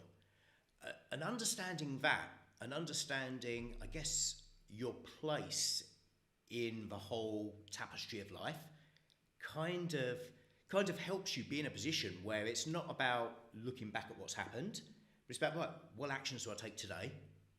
What can I do tomorrow? It's a fucking great way of looking at life, that, mate. I mean, sometimes I definitely don't do that, but practicing gratitude and being present in the moment has definitely got you through, hasn't it? Through some of the things, I guess. Yeah. So I'm not prepared to share details today, but going through a tough time at the moment, and all will become clear on that, I'm sure. Yeah. But if I was to wallow on it now, what's the point? What's the point in wallowing on it? Because all I would do is be crying into tears in a hotel room, watching Netflix when I'm supposed to be working. Instead, I'm working in a hotel room, but I'm meeting people and actually looking at what actions can I take, what can I control. Mate, it's a fucking great outlook on life, that, mate. Especially with some of the things you've been through. And it's one that's developed through the personal development stuff. Certainly that's, particularly with the American motivational speakers, Tony Robbins and so on, you kind of can't get away from that kind of mindset. And some might think it's stifling emotions and so on, and maybe it is. But emotions, and certainly negative emotions and the spirals we can go into with this stuff, are actually a conscious choice, because we initially direct ourselves down our path, often due to social conditioning. Because we think that we need to be really upset when we get X bit of bad news, or we hear that we've got cancer or whatever. I've got a good friend who sadly was diagnosed with cancer last week or the week before, and his response was, I've got cancer, it's I'm hoping it's stage 2, but it might be stage 3, but either way, I'm fit and healthy, I'm young, I've got this. a good attitude, isn't it? But others, now deep down he might not be feeling that. There might be fears. But the self-talk will be really important, whereas others might be, my world's ending, I've got cancer. Yeah. And the way that you approach your recovery, I'm not one for necessarily all of these crazy ideas of trying these therapies that are totally unproven and so on, each to their own, but the positivity with which you'd approach chemo and so on actually will be determined by what you say to yourself. And a really good example is this, just of the power of self-talk, which I want to bring out from my research. So I've been a fan of journaling, but I'm extremely inconsistent with journaling. Yeah. Something I noticed was when I was journaling some of the negative sides, because I think it's important to get everything out, but before going to sleep, I had a really bad night's sleep. Because that was the self-talk before I went to sleep. Yeah, you're just telling yourself how fucking bad the day was. Exactly. So the self-talk stuff is really important because whether we're saying it out loud, whether we're saying it to others, if it's the advice we're giving other people, or whether it's just what we're saying in our head, that's what's controlling our reactions to things we can't control. Mate, it's so fucking true that, Here ends my TED talk. Well, it's interesting because sometimes I fall off an absolute cliff with depression and get really upset, overwhelmed with grief, and sometimes I do honestly think that the way that I get out of that situation is by talking to myself, and I've actually speaking words to myself in the car or wherever I am, and it kind of rescues it. And I guess often sometimes maybe I've talked myself into that situation as well. I do think sometimes there might be a chemical imbalance there, but I definitely think that I might have talked myself into that situation. Well, they've proven that SSRIs actually aren't effective at the stuff you need to fix depression. I saw a research piece on this fairly recently. I've been doing a lot of research for book number 4, which is much more, I guess, personal skills driven, based on my experiences and particularly Junior's challenges. So Junior being non-verbal autistic and how I've been able to adapt my mindset to embrace it as best I can. But through going through the scientific literature, there is an extremely strong correlation between physical health and mental health, for example. And it works both ways. Yeah. And we shouldn't underestimate the power of the simple stuff, i.e.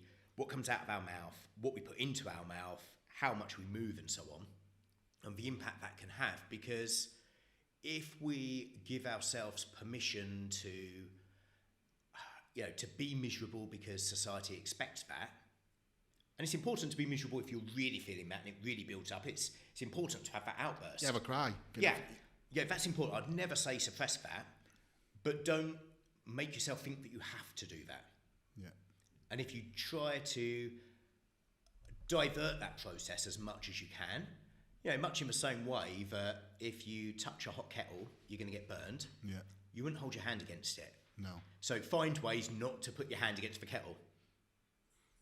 Yeah, it's a really good way of looking at it, man. I really fucking that might be offensive to some people, I get it, but I can't help but only just admire you for it, because you've only scratched on the surface this podcast today, some of the stuff you've gone through, and I know a little bit more about you personally. And having the children, the breakups, having Junior, having multiple businesses, growing teams, public speaking, there's fucking got to have been some fucking tough moments in your life.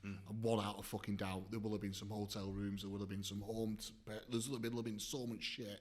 And to have that positive outset still and use that mindset is fucking admirable, isn't it? Really? But it could have been so much worse. Yeah, it could have been. I could have been born in Ethiopia. Yeah, you could be in a wheelchair. I might not have been born. Yeah, exactly. So there's so many ways it could have been worse, and in most situations when something happens, again I look at it and think that there's probably somebody in the same room I'm in. Maybe not today, because there's only a couple of us, but if you're in a if you're in a shop or you're in a coffee shop or whatever, there's probably someone going through a harder time than I am, and you just wouldn't know. And they're fronting it well enough. So why can't I? Yeah. As I say, that's not to say that it should be totally suppressed and you shouldn't feel this stuff. because it's natural. You shouldn't let yourself be consumed by that stuff because you think society needs you to do this. Yeah, no, I understand what you're trying to say. That was it was actually Tony Robbins when he was talking about grieving. Yeah. And I don't know if I agree with it entirely, the way he framed it. I think he was quite strong with it. But he was saying that, society generally grieves the passing of someone because that's what you're expected to do. Yeah. And you're expected to be miserable, and you're expected to have a funeral and so on. And why isn't it enough? Why isn't it a celebration? Yeah. And he was quite harsh, I think, from his delivery perspective. But it made me think that actually, you can't control, unless you're the murderer, you can't control that someone died. No. But you can control how you cope with that and the approach you take to it. Mate, so grief's a massive part of my life, so it's something that I fucking ask myself all the time, is like, should I get upset that my dad died? Should I get upset that Tom took his own life? How should I let it consume me? Because I often think about, like, should I just fucking go and get loads of drugs and alcohol and disappear for a little bit because I've got the money to do it and I could do it if I wanted to. Like, I just could. Do you know what I mean? Like, I could probably do it for a good year and probably get away with it for a long time. Yeah. And then also all the other stuff I try and do to fix myself, so to speak, and push myself. But then my mindset on it is it's about legacy. Yeah. And that's what it's about for me, and that's what I try and push myself towards, is that I'm not going to sit and wallow that they're not here. I'm going to sit and wallow that I've got the opportunity they're giving me, and I'm going to push forward, because there's so many fucking people who... I'm so fortunate, mate. Yeah. I'm 41. Really, I'm so fortunate. And like, there's people who'd absolutely fucking love to be in my position. Yeah. Like, kill. Well, I'm sure you're like me. There's people you went to school with who've died. Oh, yeah, mate. For whatever reason. My best mate who I went to school with, heroin addict, and died. Yeah. I had a kid when we left school. Mate, I went to bowlers with him, Maxime's, a fucking party life with him. And you're so much luckier because you've got your next breath, hopefully. Yeah, literally. Yeah, and that is the greatest gift we've got. Yeah. But I'm very much of a view, the old-fashioned saying is, when life gives you lemons, make lemonade. And I've always tried to adopt that mindset with everything, because from growing a business, but it's never kind of straight up. It's so many bumps, and it's not even like they graphs they show you. Sometimes it goes below. Yeah. And something I found with a growing business is that the problems are the same. There's just extra zeros on it, so it's more worrying. I suspect that. I always think that is like, you speak to Home Instead or someone like that, they'll have exactly the same fucking problems I have, with just more zeros at the end. This is it. This is it. I don't know your business. I don't know Home Instead's, but if you're worrying about making payroll in a month, for example, they will be doing exactly the same, but with an extra 2 zeros at the end. And, rather than, it might be rather than you've got 50 mouths to feed, 5,000 or whatever. Yeah, it's the same thing. It's the same problems. It's just that layer up. Yeah. And again, that applies to so much. When we look at financial thermostat, I don't know if you've ever come across that concept by T. Harv Eker, Secrets of a Millionaire Mind, which is whatever your financial thermostat is, your comfort zone, that's where you end up. And you see it all the time, people who win the lottery and then spend it all, or people who get pay rises and then magically their expenses go up to that pay rise. Yeah. And if their thermostat is to have 50 quid in the bank at the end of the month and live paycheck to paycheck, that's their thermostat. It doesn't matter how much comes in, they'll get back there eventually. Yeah. And that kind of thing goes across all of this. So whatever the problems are, they just get magnified, and it's a bit more thrilling, and there's more people willing to help, but it's more expensive to do it. And that's the whole. It's always a scale, isn't it? It's like, even with a franchise, and you start with a franchise, it's just like one person trying to do everything they possibly can, and as they get bigger and bigger, and then the more things get involved, and now you're teaching about leadership and team building, but they forget how when they get that first client on, turn over that first $5,000. I've got a franchise now who's doing onto the second million in the second year, and we're still facing the same challenges, but it's just a different scale. But yeah, for me, it's about that old saying, making lemonade wherever you can, and I rarely swear on podcasts and so on, so please pardon my French, but as 50 Cent says in his book that he did with Robert Greene, from shit make sugar, or something like that. Yeah. And find that way to turn whatever situation it is into the best it can be. Yeah. And it might be that it's just a driving force to do more from a legacy perspective, or there might be a specific action you can take to either mitigate that happening again, or to really make something good out of it. But there's no point wallowing on what's happened, because that can't be changed.